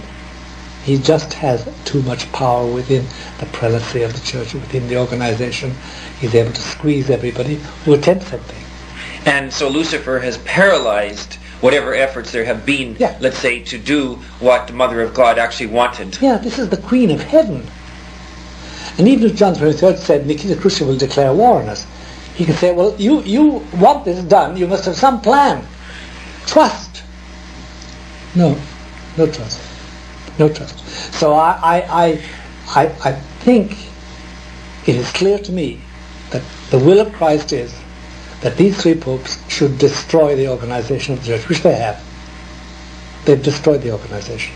They've been instrumental. And they will answer for it. And in the case of John Paul II and John 23rd and Paul VI, it's malfeasance in high office. They're not supposed to do that. They're supposed to take care of that. They didn't.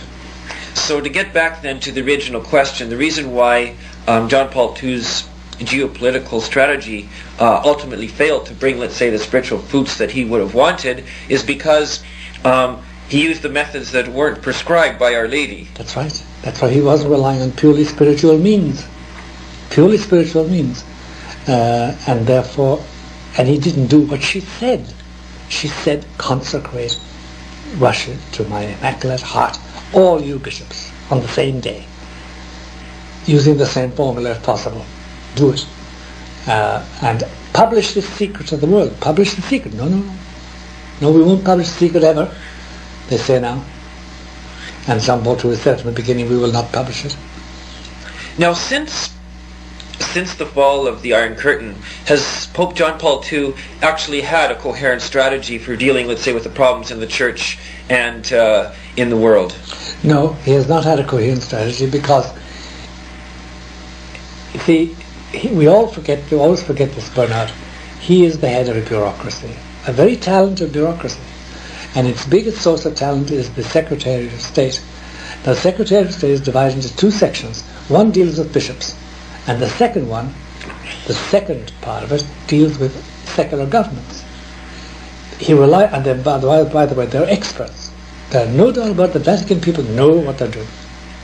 And their information is legendary. They have information on a 24-hour basis. They have a source of information that the American government or the CIA or the Mossad or the KGB haven't got.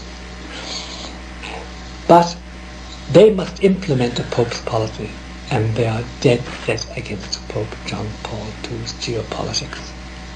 They don't agree with him. They frustrated him and they frustrate him, and now it's too late. They frustrated him because they have their own ambitions. Why? Because they're thoroughly penetrated with Masonry. So there are Masons right in the Vatican. Oh yes. Oh yes. Oh yes. Oh yes. That's the difficulty. That's the big difficulty. We've been penetrated. The barbarians are in the streets of the city. They're not outside the door. They're not outside the walls. They're in charge. They're in charge. And John Paul II has realized that he can't move hand or foot unless he was strong enough to take out an axe and cut off heads. But he can't lift an axe any longer. He can't cut off any heads. He is dying. This is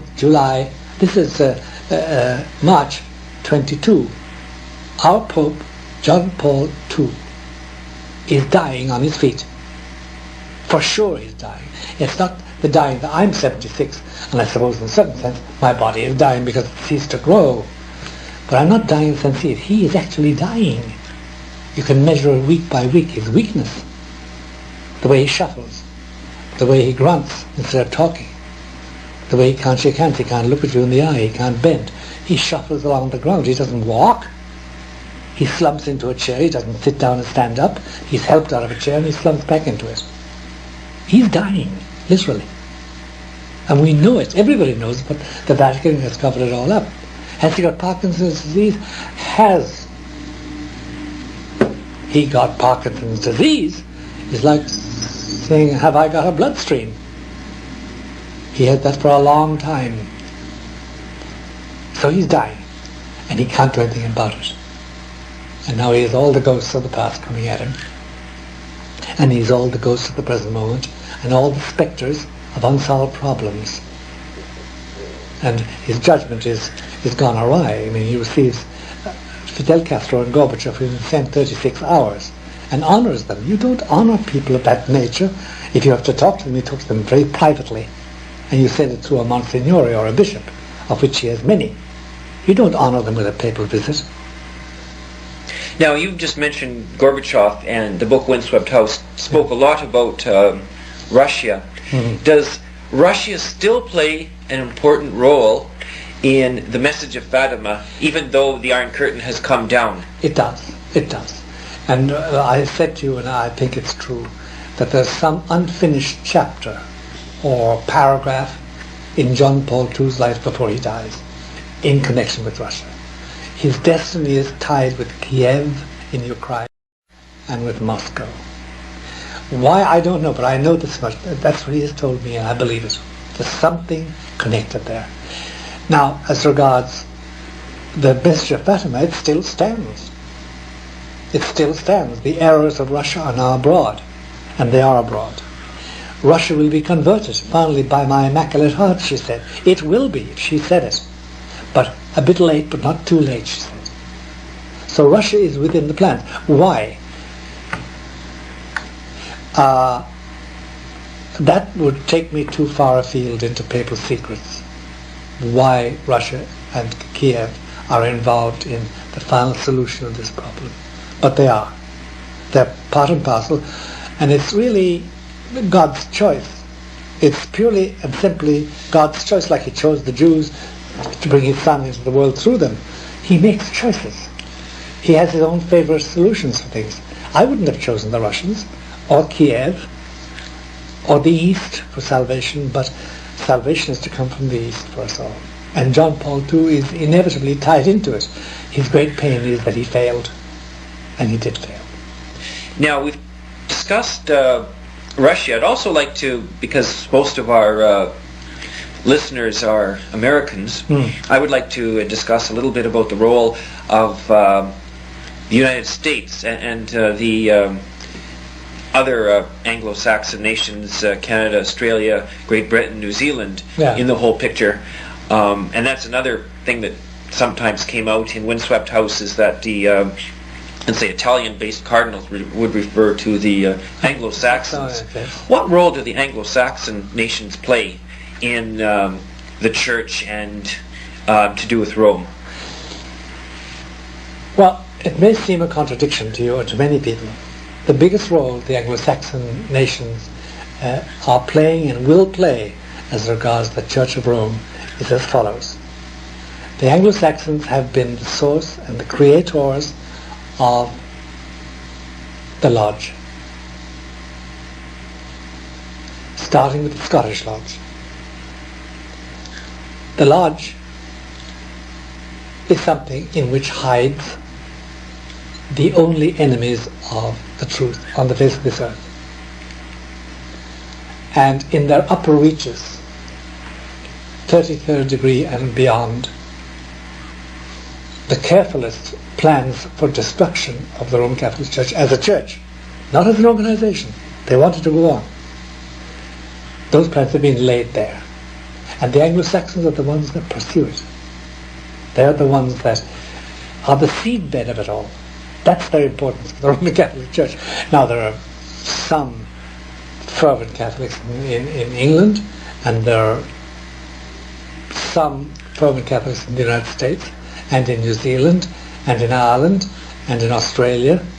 But the importance as regards the Anglo-Saxons and Rome is this antipathy, this polar opposite. That's how things have lined up. And the big Masonic influence against the Roman Catholic Church, against faith, against the supernatural, against the whole mission of Christ, comes only from the Masons. But now, I'm not talking about the Shriners, the men you see with the little caps, with the little feathers, and having celebrations every year, or the Elks. No, I'm not talking about that. I'm talking about the real basic brotherhood of Masons who have as a life's aim to eliminate supernatural in Roman Catholicism and use the organization for humanitarian purposes. They have a prophecy to that effect. made in the 18th century, and they're strictly following that. Now there's another factor too. During the Cold War, the United States and the Vatican, and also the United States' Anglo-Saxon allies, found themselves on the same side in opposing atheistic communism. Now it seems that the policies of the American government and the Vatican are at odds, because isn't the United States now, especially with some of the most recent bills that have cleared the House of Representatives and the Senate, isn't the United States government pushing population control, which runs diametrically opposed to the Vatican's agenda? Absolutely. There's a direct clash there between the two of them, and we now are committed to limiting the population of about 15 countries. We've named them, and there's an executive order signed by every nation, every president since Dick Nixon, ordering the spreading of sterilization, abortion and contraceptive methods for these nations as a security threat to the United States, as dire a threat to us as our nuclear bombs. They call now it is called in this document, it's a famous document, 200 in SFM, they call it a strategic necessity. In the language of diplomacy, a strategic necessity is something which is necessary for my survival as a nation. And we must have nuclear weapons for the survival of our nation. We must also sterilize, abort and contracept for the security of the United States according to the executive order. It's as bad as that. And we contribute in a minimum of $5 billion a year abroad for this. We're not talking about what's done at home. That's a different fund. But we contribute at least $5 billion abroad, and we push it. And every organ of government of the United States government is supposed to join it. Whether it's the Minister of the Interior or whether it's the Department of Commerce, no matter what it is, they all must contribute to this fight against population control.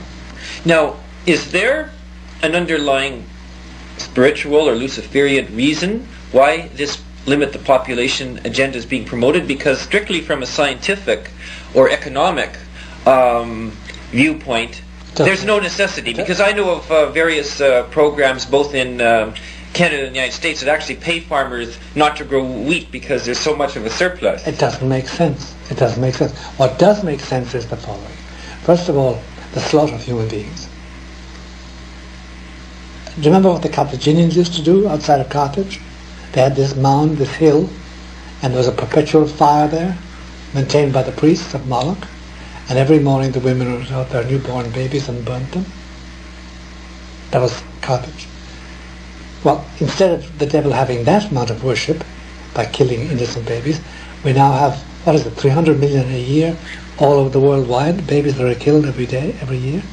Through abortion. Through abortion, yeah. And abortifacient contraceptives. Don't forget that. Many children are killed in the womb by contraceptives that are abortifacient. And is this... so the point I'm making to you, to interrupt you, is this. The point I'm making to you is this, that it satisfied the devil's desire to kill off human beings without baptism.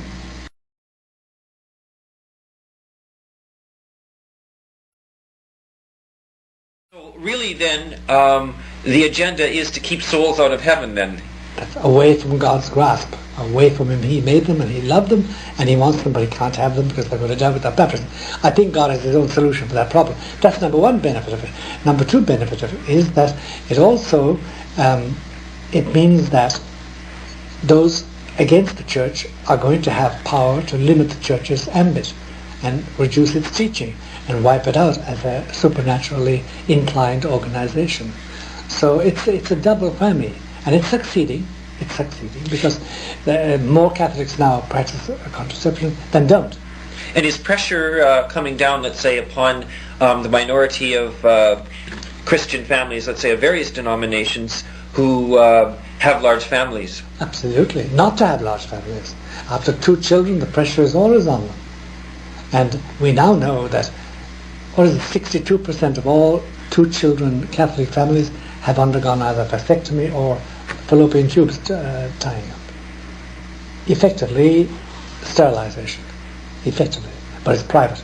But 62% of them have. So when you see a family of 2 children only, you can be, I think, about 80% sure that it's deliberate. They've sterilized each other, or that one of them has been sterilized. So they wouldn't have any more children. Because it's not chic, it's not social, it's not environmental, it's not American, it's not socially beneficial, you're not being mainstream.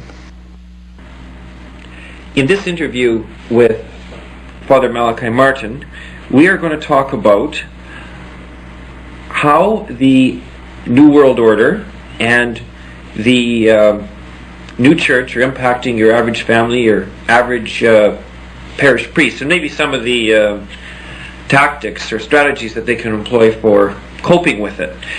First of all, I'd like to ask, is the situation such now that there's no escape from this New World Order? Can one, let's say, move from one part of the country to another part of the country to get away from the problems? Well, Bernard, you might get away from the problems locally and for a while from the general problems, but they're going to catch up with you. You can't get away from it, especially if you're any sort of a practicing Catholic, because wherever you go, whatever church you go to, it's going to be embroiled in one or another of the divisive factions that now separated. We should touch on this, why it's there. We must go into detail about some of them. So the first thing, really, my counsel is to you and to anybody else is know what is happening. If I ask the normal Catholic who's really observant and saying their rosary beads and going to Mass and communion, confession regularly, and who have respect for the clergy and for the Pope, good Catholics, and are rearing their children as best they can, they give you the impression when they talk that what's really is happening is this, that the church is there, of course, but you have this nasty crowd of people who are corrupt, and they're attacking the church, and they'll go away finally. And things will right themselves, and people will get more reverent, and schools will improve, and we'll get back finally to something like Catholic life, and have a Catholic community, because we've no Catholic community now, they'll tell you, and they haven't. There's no such thing as a Catholic community. That's for a lot of people have that attitude. The news is more dire than that, but it's better, if that's possible. First of all, the main news is this: it's not going to stop. We're heading downward, but the question is into what? Into what? And there's no doubt about it, we're going to see further disruption of Catholic life.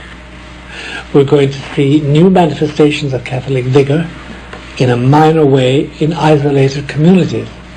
We're going to see no big national or international Catholic resurgence. None. Not in my lifetime, not in yours, and you're a young man. But it won't be. We're heading into something else. We're heading into a period of the end, really, you could define it 2 ways. It's the end of Catholic times, and it's the beginning of pagan times. End of Catholic times means that the influence, the political, cultural, social, religious influence of the Church of Rome is at an end and will shortly die, and will be only admitted insofar as the influence of the Mormon Church is admitted, or the influence of the Holy Rollers is admitted, or the Mennonites. We'll just be one of a crowd.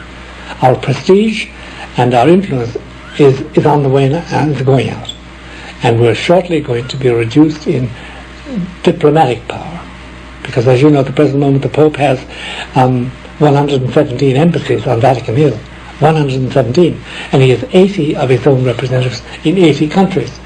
That's all going to be cut down by 2/3. It's going to disappear completely, and the Church will go along with that, because they will say that we must meld into the world and be like everybody else, and they will be like everybody else. That's the curse of it. They'll find out they will be like everybody else and not exceptional people, the chosen people of Christ. But that's the first thing to remember, that this is the end of these Catholic times. It's the advent of pagan times. And what we must we mustn't be tantalizingly hypnotized by the fact that there are dire enemies of the church. There are people who want to destroy it, who want to take it over. They want to secularize the whole thing and make it a useful socio-cultural toy for government and for the new world order. That's not what's happening. And there's a parallel that we must draw, and it's this. It's with Christ. If you listened to the normal apostle on Good Friday evening, when he knew Jesus was dead, and he knew he had been bled like a pig until he had no more blood to lose, and his lungs collapsed, and he collapsed and died with a loud cry, and that he had been buried in a borrowed tomb by his pal Joseph Arimathea, who was rich, bought the tomb for himself and then gave it to Jesus. What a fate, Joseph Arimathea, and his career was so interesting, and we must touch upon it if we have time. And by Our Lady and Mary Magdalene, the women, the poor pathetic women around him. Their attitude was, he was a good man, he was our rabbi, he was our leader, he was our teacher. A few of them, like John, believed he was God. Only a few of them, though. They didn't know he was God as such. They knew he was the Messiah. They believed that. Then he was dead. So their attitude was, evil men ganged up on him. Evil men amongst the priests, and they delivered him to the Romans, and the Romans killed him at the behest of the Jewish authorities. It's fundamentally the same paradigm of judgment as it is on the church today. What's happened to the church today is that evil men have ganged up on it and trying to kill it off. And we've got to do something about it. And the disciples, I suppose, gathered in the upper room, hiding by themselves, saying, what are we going to do now? The parallel is perfect. But they were wrong. And then there was a scene outside Jerusalem where two disciples decided to get out of it. It was too discouraging. He promised everything. He promised to get rid of the Romans. He promised to found the state of Israel, and he founded to put them all on 12 thrones, judging the 12 tribes, and that Israel would be free and the Romans would go away.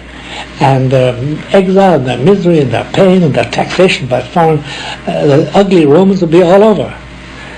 And he failed completely. He was captured like a rabbit in the garden. He was taken, they scourged the life out of him, they made a mockery of him, they sent him over to Herod and they had a big laugh.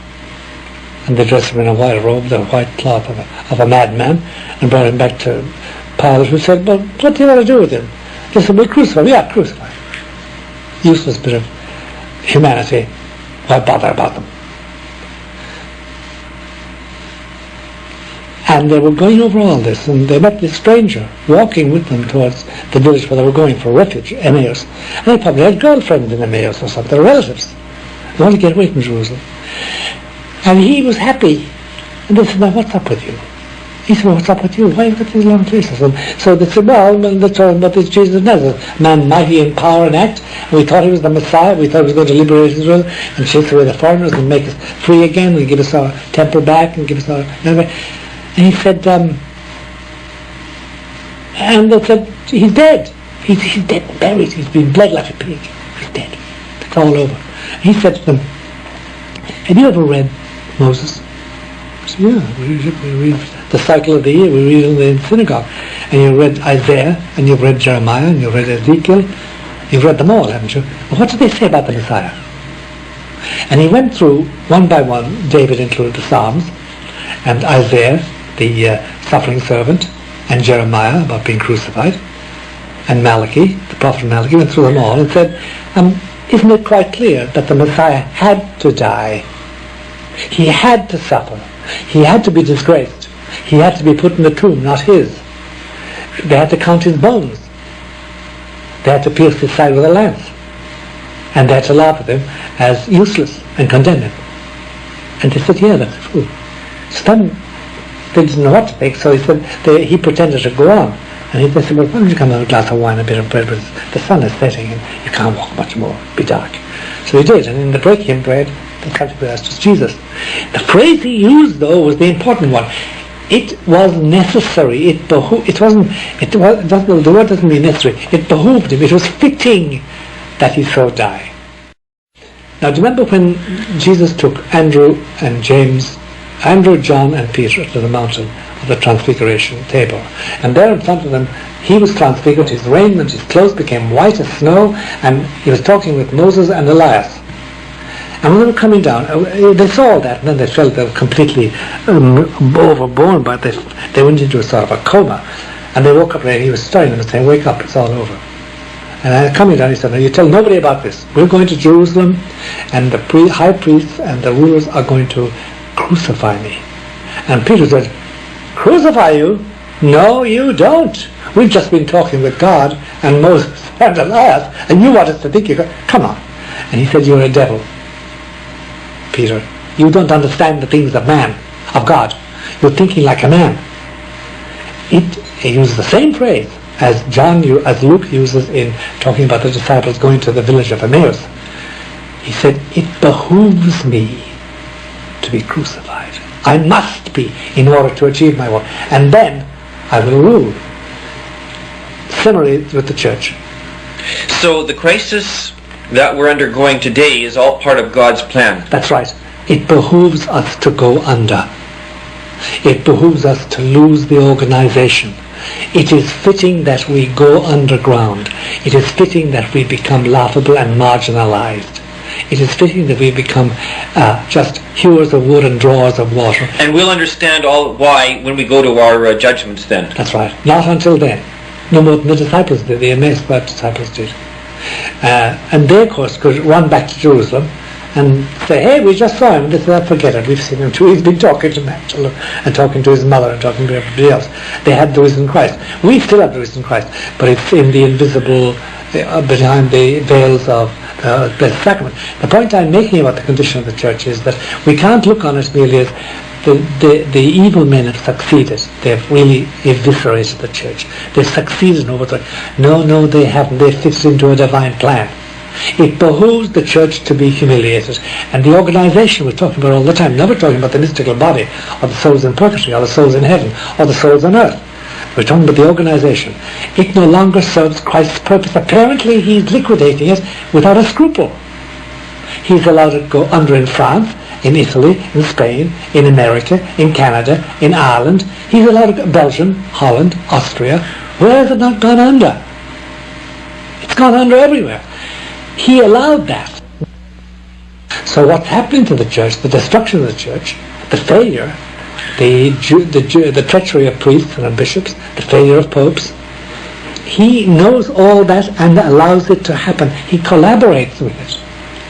The terrible thing about it is that when Mary watched the scourging or watched Jesus on Calvary, she had to will it.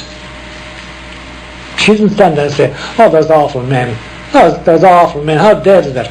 No, she wanted it to happen. They should stop this. Please stop it. No, she didn't. It was God's will that it happened, and therefore she had to conform to his will. Do you understand? That's a mystery. And the agony in the garden, the same thing. She had to will that he suffer this, because that was God's will. You have to accept God's will. And therefore, if he wills it to happen in spite of his own intentions, just because he's given freedom of action to popes and priests and bishops and Catholics, and they misbehave themselves, he wills it. You must accept it and fight against it, do your best to overcome it, repair it, etc. But you must accept it as his will. It is his will. Otherwise it wouldn't happen. Similarly with the church. This is what I call the Emmaus factor. There's no doubt about it that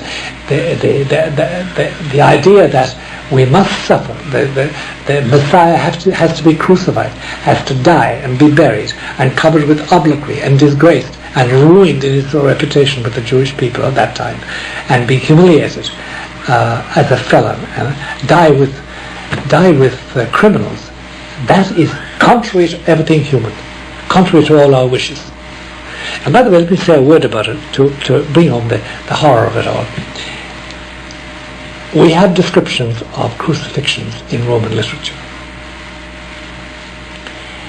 And one writer says that they always had one place, a high place, just outside the city walls, where they crucified the men. And he said that the characteristic, to paraphrase his Latin, The characteristic of all the crucifixion places was sanguis. Sanguis. Ubique sanguis. Blood. Blood. Everywhere blood. It smelt of blood, it was always bloody. Never washed down. And crows settled there and wild animals when people weren't there.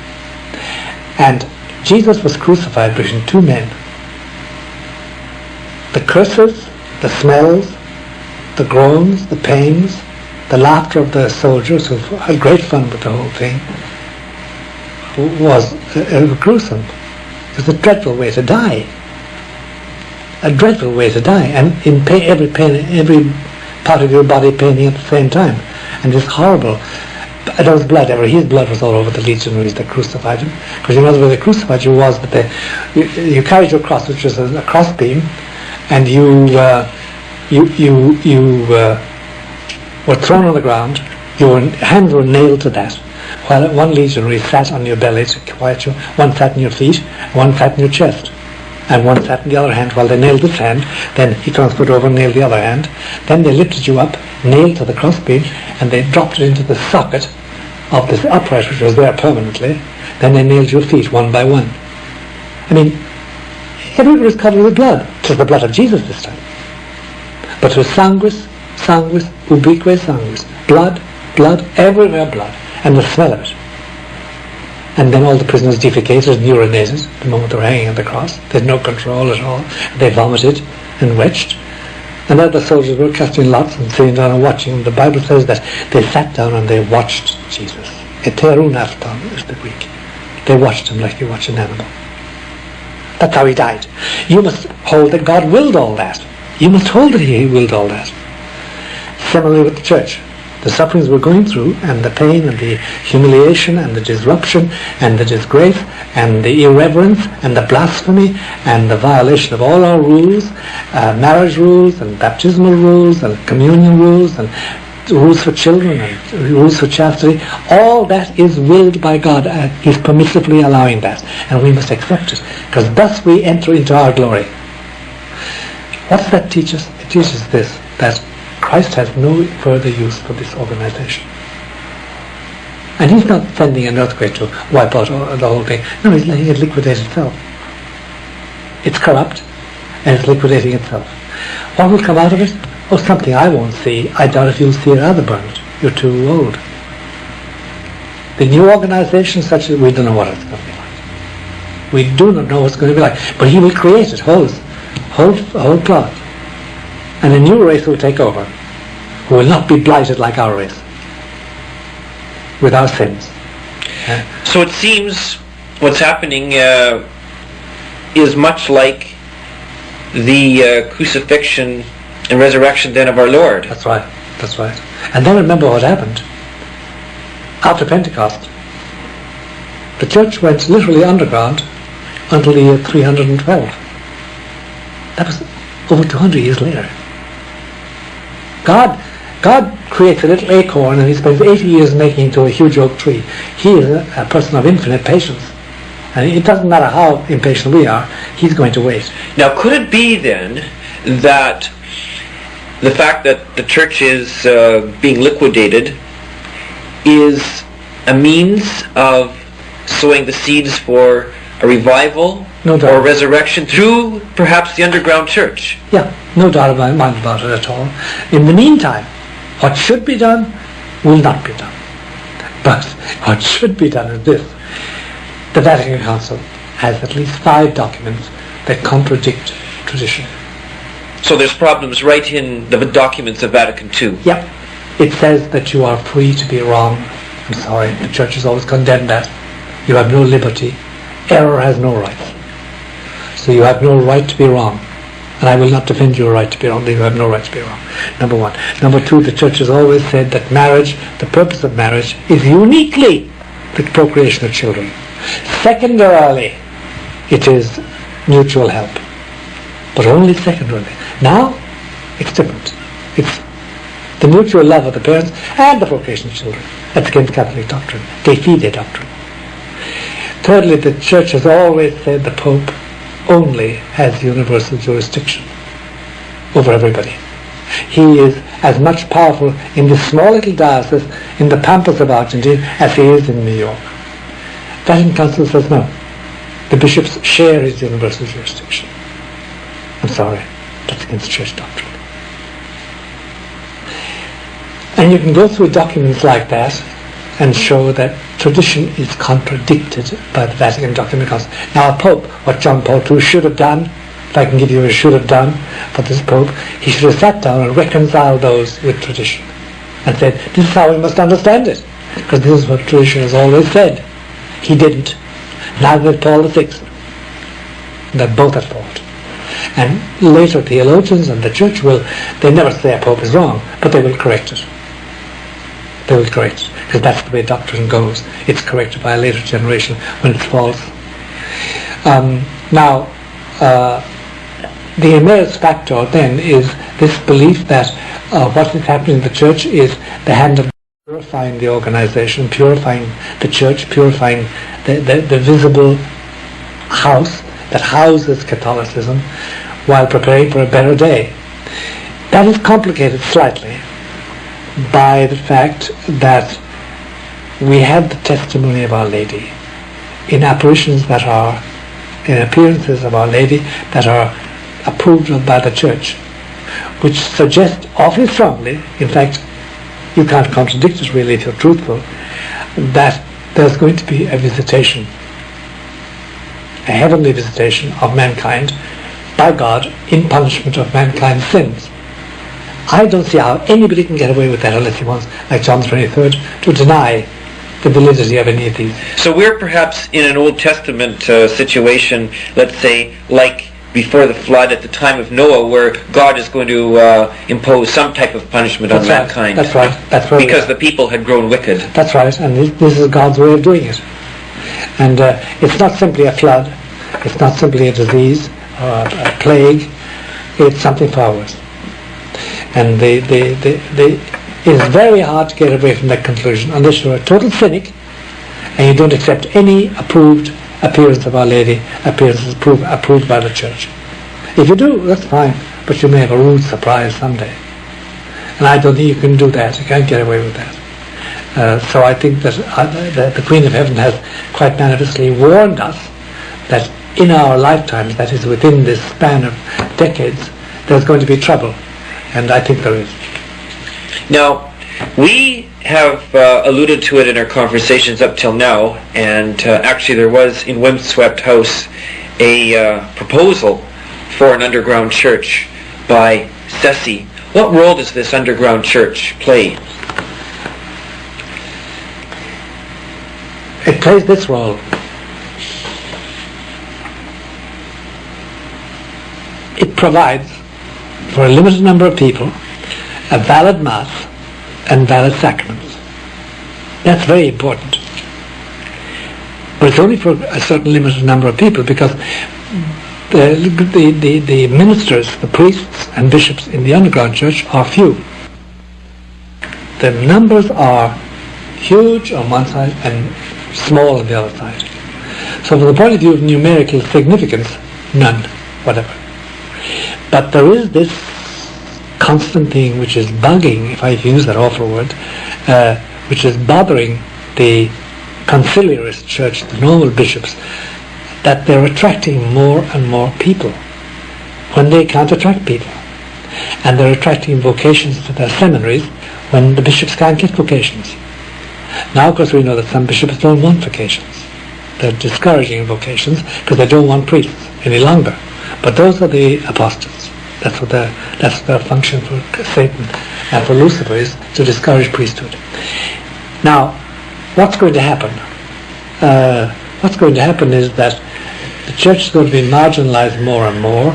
The organized church is going to have its usual crowd of people, never very great. It's not going to have much religious influence. It has very little grace, supernatural grace about it. It's going to have less and less vocations, and they're going to have priestless parishes. They have them already, and they're going to have much more than that. And therefore they're going to be diminished in number and in revenue. And the religious orders are going to go on having very few vocations, the Jesuits. What is they ordained one man last year or something like this? Something dreadful. And the Carmelites and Dominicans, the same thing, a dearth of people. And as for the nuns, forget it, except for certain religious orders. We're not going to have any nuns orders, religious orders. After about 20 years, there will be only one or two big ones, and then a sprinkling of small ones, and it's all over. We have no orders of nursing sisters or missionary sisters coming up. They're dying out. They're dying out.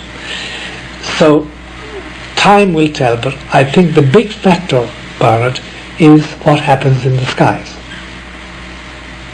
If I can explain myself. I think that keep your eyes on the skies is a very good motto. I think that Our Lady's sign is going to appear in the skies soon, not late. I think it's going to come as a shock to everybody. It's going to alert everybody that there is a God and that they are redevable, as the French say, that they are responsible to Him. It won't convert anybody. It'll confirm those with faith. It may help those who are quavering in their faith. It won't give anybody any faith. It'll just show him where he or she is in God's sight. But it won't make them believe. And I think that is coming soon. In other words, I don't think the present situation where the church is dying by dribs and drabs, like its Pope is dying in dribs and drabs, I don't think that's going to go on indefinitely until the church dies out. I think it's going to be hit hard by what appears in the skies. And I don't mind climbing out on a limb on that matter. In fact, I'll say this much, and this is the beginning of spring. I'd say that if by the end of spring there is a sign in the sky, in the human skies that we see, an abnormal happening, then we can say that the big change is coming fast. If there's nothing, then the big change is coming later. But it's coming. And of course Our Lady has worked this way in the past. Let's say before, it wasn't the Second World War, there was a sign from heaven or from Our Lady that the Second World War was coming. But nobody paid any attention to it. The only person who paid attention to it was Hitler. You know that? No. Yep. Hitler was in Berchtesgaden, his wolf's lair, the night of the big, what they called Aurora Borealis. And he was standing there watching this, all his main people. Goering was there, and Goebbels was there, and Himmler was there, and they were watching this, and his main aides. And they said, Führer, was denken Sie? What do you think? What do you think? He said, now we're going to shed blood. Now we have to shed blood. By that time he had gobbled up Czechoslovakia, he had gobbled up Austria, he had taken what he liked, and he said, now it's cost us no blood. Not one German has died. Now we're going to shed blood. That was his reading of it. Whereas in America, in Europe, they said this is Aurora Borealis. Whenever we knew it wasn't Aurora Borealis. They knew it was something special. But they knew it. That doesn't appear in the New York Times at the time. They hid it all. Just as in 1986, when the miracle of Fatima took place in Rome and was photographed by Rai Televisione, and they wouldn't show it in America. They showed it all over Europe, but they wouldn't show it in America. What happened was, just an anecdote, but it does illustrate Our Lady's, the suppression of Our Lady's news by the media. There's a place called Tre Fontane, the Three Fountains, where Our Lady has a shrine. And every year there's a celebration there on the 12th of April. That's the anniversary. And the cameras were there because there were always cardinals. There's the big celebration. There were about 12 cardinals there. And they were all photographing the event, the Mass and the procession and the sermon, etc. And suddenly the sun started dancing around, so they just moved the cameras up and took it. I have the tape. They took a complete tape of it. And it's very frightening. It's Fatima, the sun dancing around, coming at you, and changing colours. And all of Europe saw, but nobody in America saw. So we could be in a situation similar to Fatima, where these signs are not widely talked about or reported in the media. That's right. We are in that situation, and they will not announce it. They do not want to give any publicity to heaven and to heaven's signs.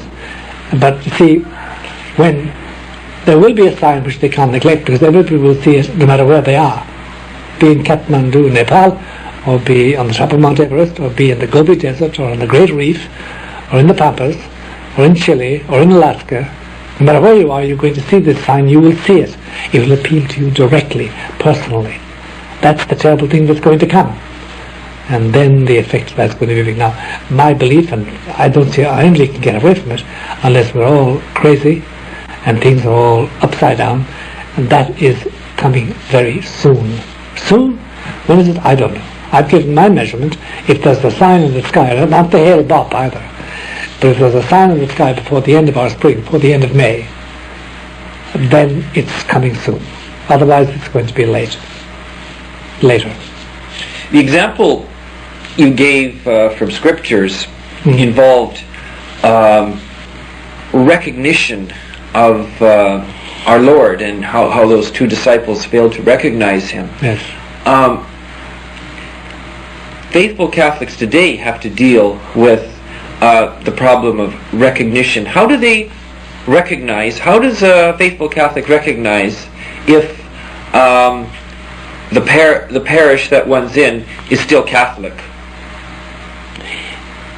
I'll tell you, Bernard, all of us today, certainly all the people you know and all the people I know, are educated to the point they can find out if they want to.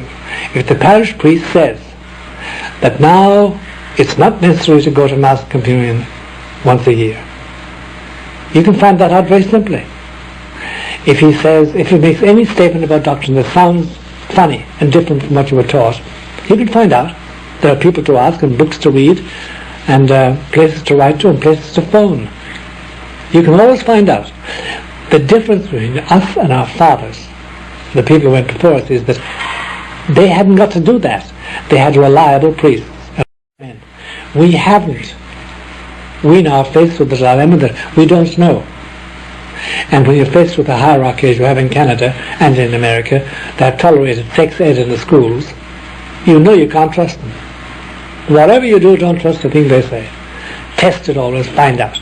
Because they are liars, and they have lost 2 generations of children to sex ed and to pornography. So really the answer is then that we have to work a little harder for our salvation than we've had to, let's say, in the 1950s. Yeah, and you can't excuse that by saying the priest told me. You know now the priests are not reliable until you prove they are. You know the bishops are not reliable until you prove they are. It's a dreadful situation. Well, you know the Pope must be listened to very carefully so that he doesn't foist something which is wrong on us, because he does foist things that are wrong. Not so that he ceases to be Pope, but certainly that he's spouting doctrine which is not Catholic. So you've got to be sensible about it and find out. Now, Windswept House discussed the issue of the Mass. Are there problems in the new Mass? There are such problems in the new Mass that it's impossible to have a valid new Mass unless you take special care. Of itself, as following the instructions, it's going to be invalid. It's going to be invalid. Now, that has dreadful consequences. Because, by the way, you should ask me and I should answer why it's invalid. For 2 reasons.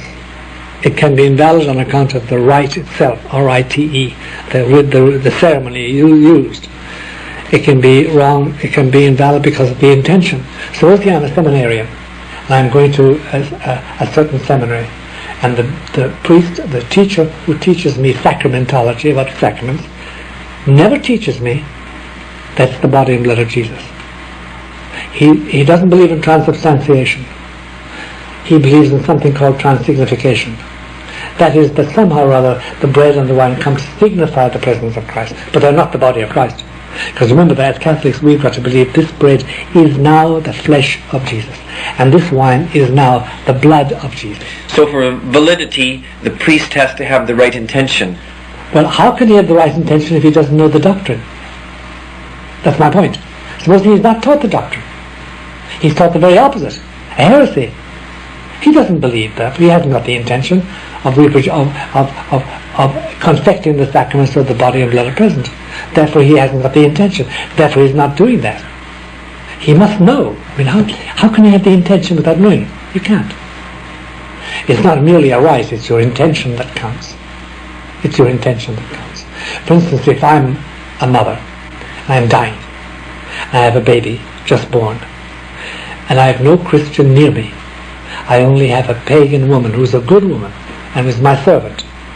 I say, please, Rita, let's call her maid Rita. Rita, please, take a glass of water and pour it on the head of my baby, or on its foot, or its hand, or face, or whatever, and say the words, I baptize thee in the name of the Father, Son, and the Holy Ghost. And please do it with the intention that my church has. That's different. Because then this pagan woman does that, pours the water, and says, I baptize you, John, or the baby's name, in the name of the Father, Son, and the Holy Ghost. And I do that with the intending to do what this lady's church says it does. That baby is baptized. Now with the priest, who takes the bread and the wine, doesn't know that it must become the body and blood of Christ, and that he can do it if he's ordained. He can't intend to do what he doesn't know. He's been told the wrong thing. That's the difficulty. That's number one. Number two, perhaps he's not validly ordained. Even if he had the best intention in the world, knew the proper words, without being ordained, his sacraments are invalid. He doesn't confect the sacrament. He doesn't transfer it from body and blood, from bread and wine to body and blood. So there's a double whammy against him. Furthermore, he may be invalidly ordained because the bishop is invalidly consecrated. The difficulty goes back and back and back in the modern church. We don't know, and there's nobody, not even the Pope, who knows how many priests are validly or invalidly ordained, how many bishops are validly or invalidly consecrated. We don't know. The church hasn't inquired into it. It's one of the things they should have checked on after the Vatican Council, checked into the sacraments, the anointing of the ill, the extreme unction, as we used to call it, for dying people. The present ceremony, in my estimation, is invalid. It doesn't forgive you your sins, and therefore it doesn't help you to die well and go to heaven.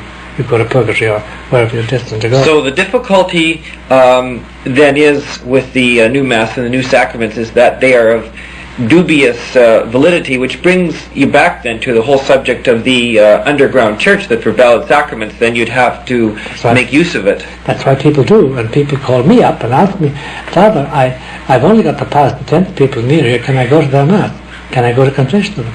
Is it invalid? You say, no, it's not invalid, you can go there. They're not schismatics either, and they're not. But people have great scruples about it, but at least they know it's valid. Now let's discuss what the components of the underground church is. We just talked about the Society St. Pius X. Are they part of the underground church? Yes, they are. Mostly they're underground. By underground I mean not official. Not official. Functioning without any approval of the church authorities. Then there are, apart from them, there is the Pius V organization, which is the same status, same condition. They have valid bishops. Now, is there a situation then where another element of the underground church is, let's say, retired bishops and priests who are training seminarians in secret? That's there. One seminary is composed completely of retired priests, who are retired professors, who are told to be retired, who are full of energy at the age of 75 and didn't want to retire at all. They want to teach good theology. So they do. So they're in it. Then I suppose there are minor organizations like the former followers of Father Feeney will be reckoned underground because they don't belong to the official church. They're there, they're tolerated, but they don't belong to the official church. And they always have the traditionalist Mass. They don't have the other Mass. That roughly is the underground church. You also, I think, have, and I've known some priests who have, let's say, a parish, and they function in that parish, but also they're saying Mass in a clandestine way for small groups of people. Single priests, sure. I think, wasn't there a a precedent for that in the Protestant Reformation. Some Sure. Anglican priests continued to function in a do. clandestine way. And they do that today. And then the last element in the underground church is the reservation of the Blessed Sacrament. We now reserve the Blessed Sacrament in private houses for two parents and their friends. And they keep it there. They know how to deal with it now, to keep it clean. They know when to renew it, to go to the priest who will renew it for them. So they have the Blessed Sacrament because they say we haven't got it in the church. Mm-hmm. We can't make a visit. We can't have exposition of the Blessed Sacrament. And some of them are little monsters. They have exposition for a small group. It's always limited, and it's very hard to find out where it is. And that's one of the difficulties in the modern church, is that it's next to impossible to practice your faith there, because let's say you go to make a visit to the Blessed Sacrament and the church is locked. It's locked. And if you do go in there, you don't know where the Blessed Sacrament is. If it's there. You sometimes like it's pushed off to the side. Yeah, it's in a box inside the sacristy. It isn't there. So it's a difficulty. That's the underground church. Is it growing? Yes, slowly, very slowly. Nothing big, nothing sudden. I guess the underground church will grow very big when Our Lady's sign comes in the sky. Then I think it's going to be very high. But the present moment is growing by steadily, by little leaps and steps.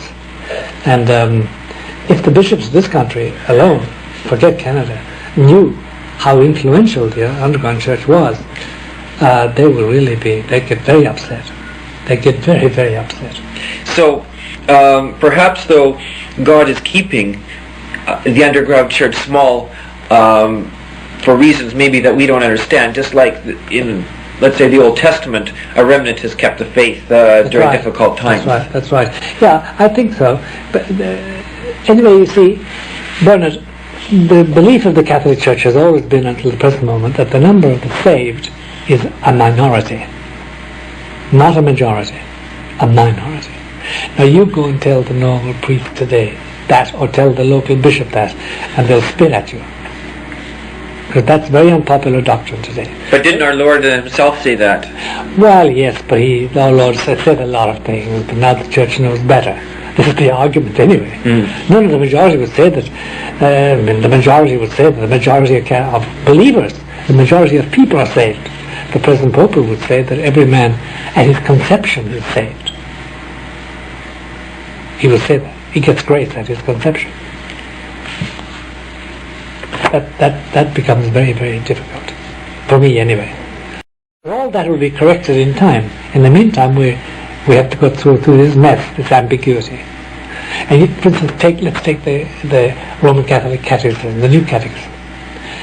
Bernard, every dogma of the Church is in the New Catechism. Every dogma is there, infallibly. But side by side and mixed up with it is a lot of ambiguity, which of course immediately creates doubt about the dogma. And as you just said a moment ago, the old Latin tag that St. Thomas repeats and several other people have, sacramentum dubium nullum sacramentum. A doubtful sacrament is not a sacrament. You've got to repeat it. So if I doubt your baptism, I must repeat the baptism. And sometimes at Mass, when you're very tired, a priest will say, did I say the proper words? And he'll go back and repeat the words of consecration to make sure that they're done. You can't be doubtful about a sacrament. There's no such thing as probably it was a sacrament. There's no such thing.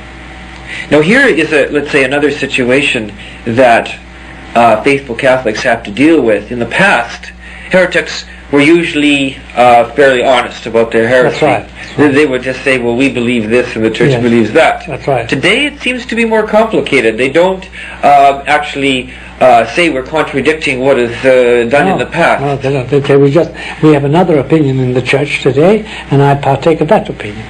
And they just pretend or claim that it's perfectly legitimate. And there is such a variety today, such a variety, that, I mean, you can find people saying, for instance, Charles Curran, the man who belongs to the Rochester diocese, he will hold things and he'll say that they're Catholic doctrine. He'll hold that you can even commit bestiality if it suits you, and it's not a sin. He'll say that's Catholic. And he's a priest of good standing in the Rochester diocese, and he can hear confessions there under the famous Bishop Matthew Clark. So the confusion is awful today. The Catholic Catechism says, for instance, that of course homosexuality is a distortion, is intrinsically evil. However, some people can't help it; they're born like that. And it says we must welcome homosexuals. What on earth does all that mean? There was actually a situation in Canada that was reported by the press where the Minister of Justice, who is on paper anyway a Catholic, and the government was passing pro-homosexual legislation, and he quoted the New Catechism in defense of what he was doing. Sure. And that's why I'm saying it's ambiguous. It can be quoted out of both sides of your mouth. And that is deliberate, because that creates confusion. So much so that I've never used the Catholic Catechism practically. I use the Catechism of the Council of Trent, which is absolutely clear on every point, including homosexuality. So it's something else. You've got to be very careful. And the Catechism cannot be taken as being infallible. It's not. It's laced with ambiguity and un-Catholic sentiments and can be used against the Church. Is perhaps a pattern coming out here where perhaps almost all the documents that have come out since Vatican II have this kind of ambiguity? Yes, let's say the new catechisms, the new Mass, the new sacraments. And so you're forced to fall back upon tradition, what the Church, let's say, has always used in the past. Pre-1962. And then that can become very embarrassing, because if you take, for instance, the Pope's this present Pope's last encyclical, that there may be one, Ut Unum Sint, you find he's contradicting Pius XI. That was only 40 years ago. He's contradicting him. Could Catholics perhaps be witnessing with, and there seems to be various movements in this direction, an effort to reshape the papacy? Because it seems perhaps that the modernists aren't just happy with capturing it, they also want to reshape it. Do you think we can look forward to that? Not only look forward, we have it. The present Holy Father holds and behaves as if he is only infallible when he agrees with his bishops. So there you have the teaching of collegiality then actually coming into being, and that has already reshaped the papacy. That's right. And now remember, the theory of collegiality was condemned as a heresy. It's called Gallicanism. It's condemned already by the First Vatican Council. But it reasserted itself in the Second Vatican Council and was approved with Paul VI's permission. I think too, part of the perspective that Catholics have to have is when people talk, let's say, about the New World Order and the coming apostasy, they talk about it as if it's already, like it's coming up in the future. That's right. But don't we have to recognize that it's all, basically most of it is already here? It's here. We're in apostasy. And the New World Order is a fact, whether we like it or not. And all you've got to do is to look at, for instance, the behavior of the big important people like Maurice Strong and Kofi Annan, the head of the United Nations, and the other leaders of large-scale proposals, and it's the New World Order. It's dragooning us all, and we can't get out of it now. Whether we like it or not, the New World Order is here. And how did we get from there to here? Because it all seems to have happened without most people even realizing it. And without their consent. Yes. They never consented. But we were never asked about it. We were never asked. They don't ask us that. But haven't people been a bit asleep in the past 30 years? They have. They've trusted their legal representatives, their elected representatives. We have trusted them. And we've trusted our parish priests and bishops. That's right. We've trusted our cardinals, we've trusted our popes. We've trusted everybody. But we can't go on trusting, we must examine them. Remember Reagan had this thing of trust but verify? Remember he used to repeat these two Russian words? Right. We Americans sit here continually. Yes, I'll trust the Russians, but I'm going to verify what they say. When they say we've shifted missiles, okay, I believe you, but I'm going to verify have you shifted them. So similarly with this, you have to verify always. It's extraordinary what you have to verify, though. The most extraordinary things you've got to verify sometimes.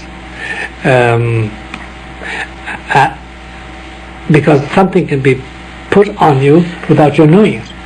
and something is being put over on us already in the Catholic Church. As I say, when I talk to people, and I talk to them continually in this diocese alone, they're always saying, "You're kidding. I didn't know that." It's the truth that they're always using. They don't realise that they don't read, and their own priests don't tell them. The priests just keep giving the same pap.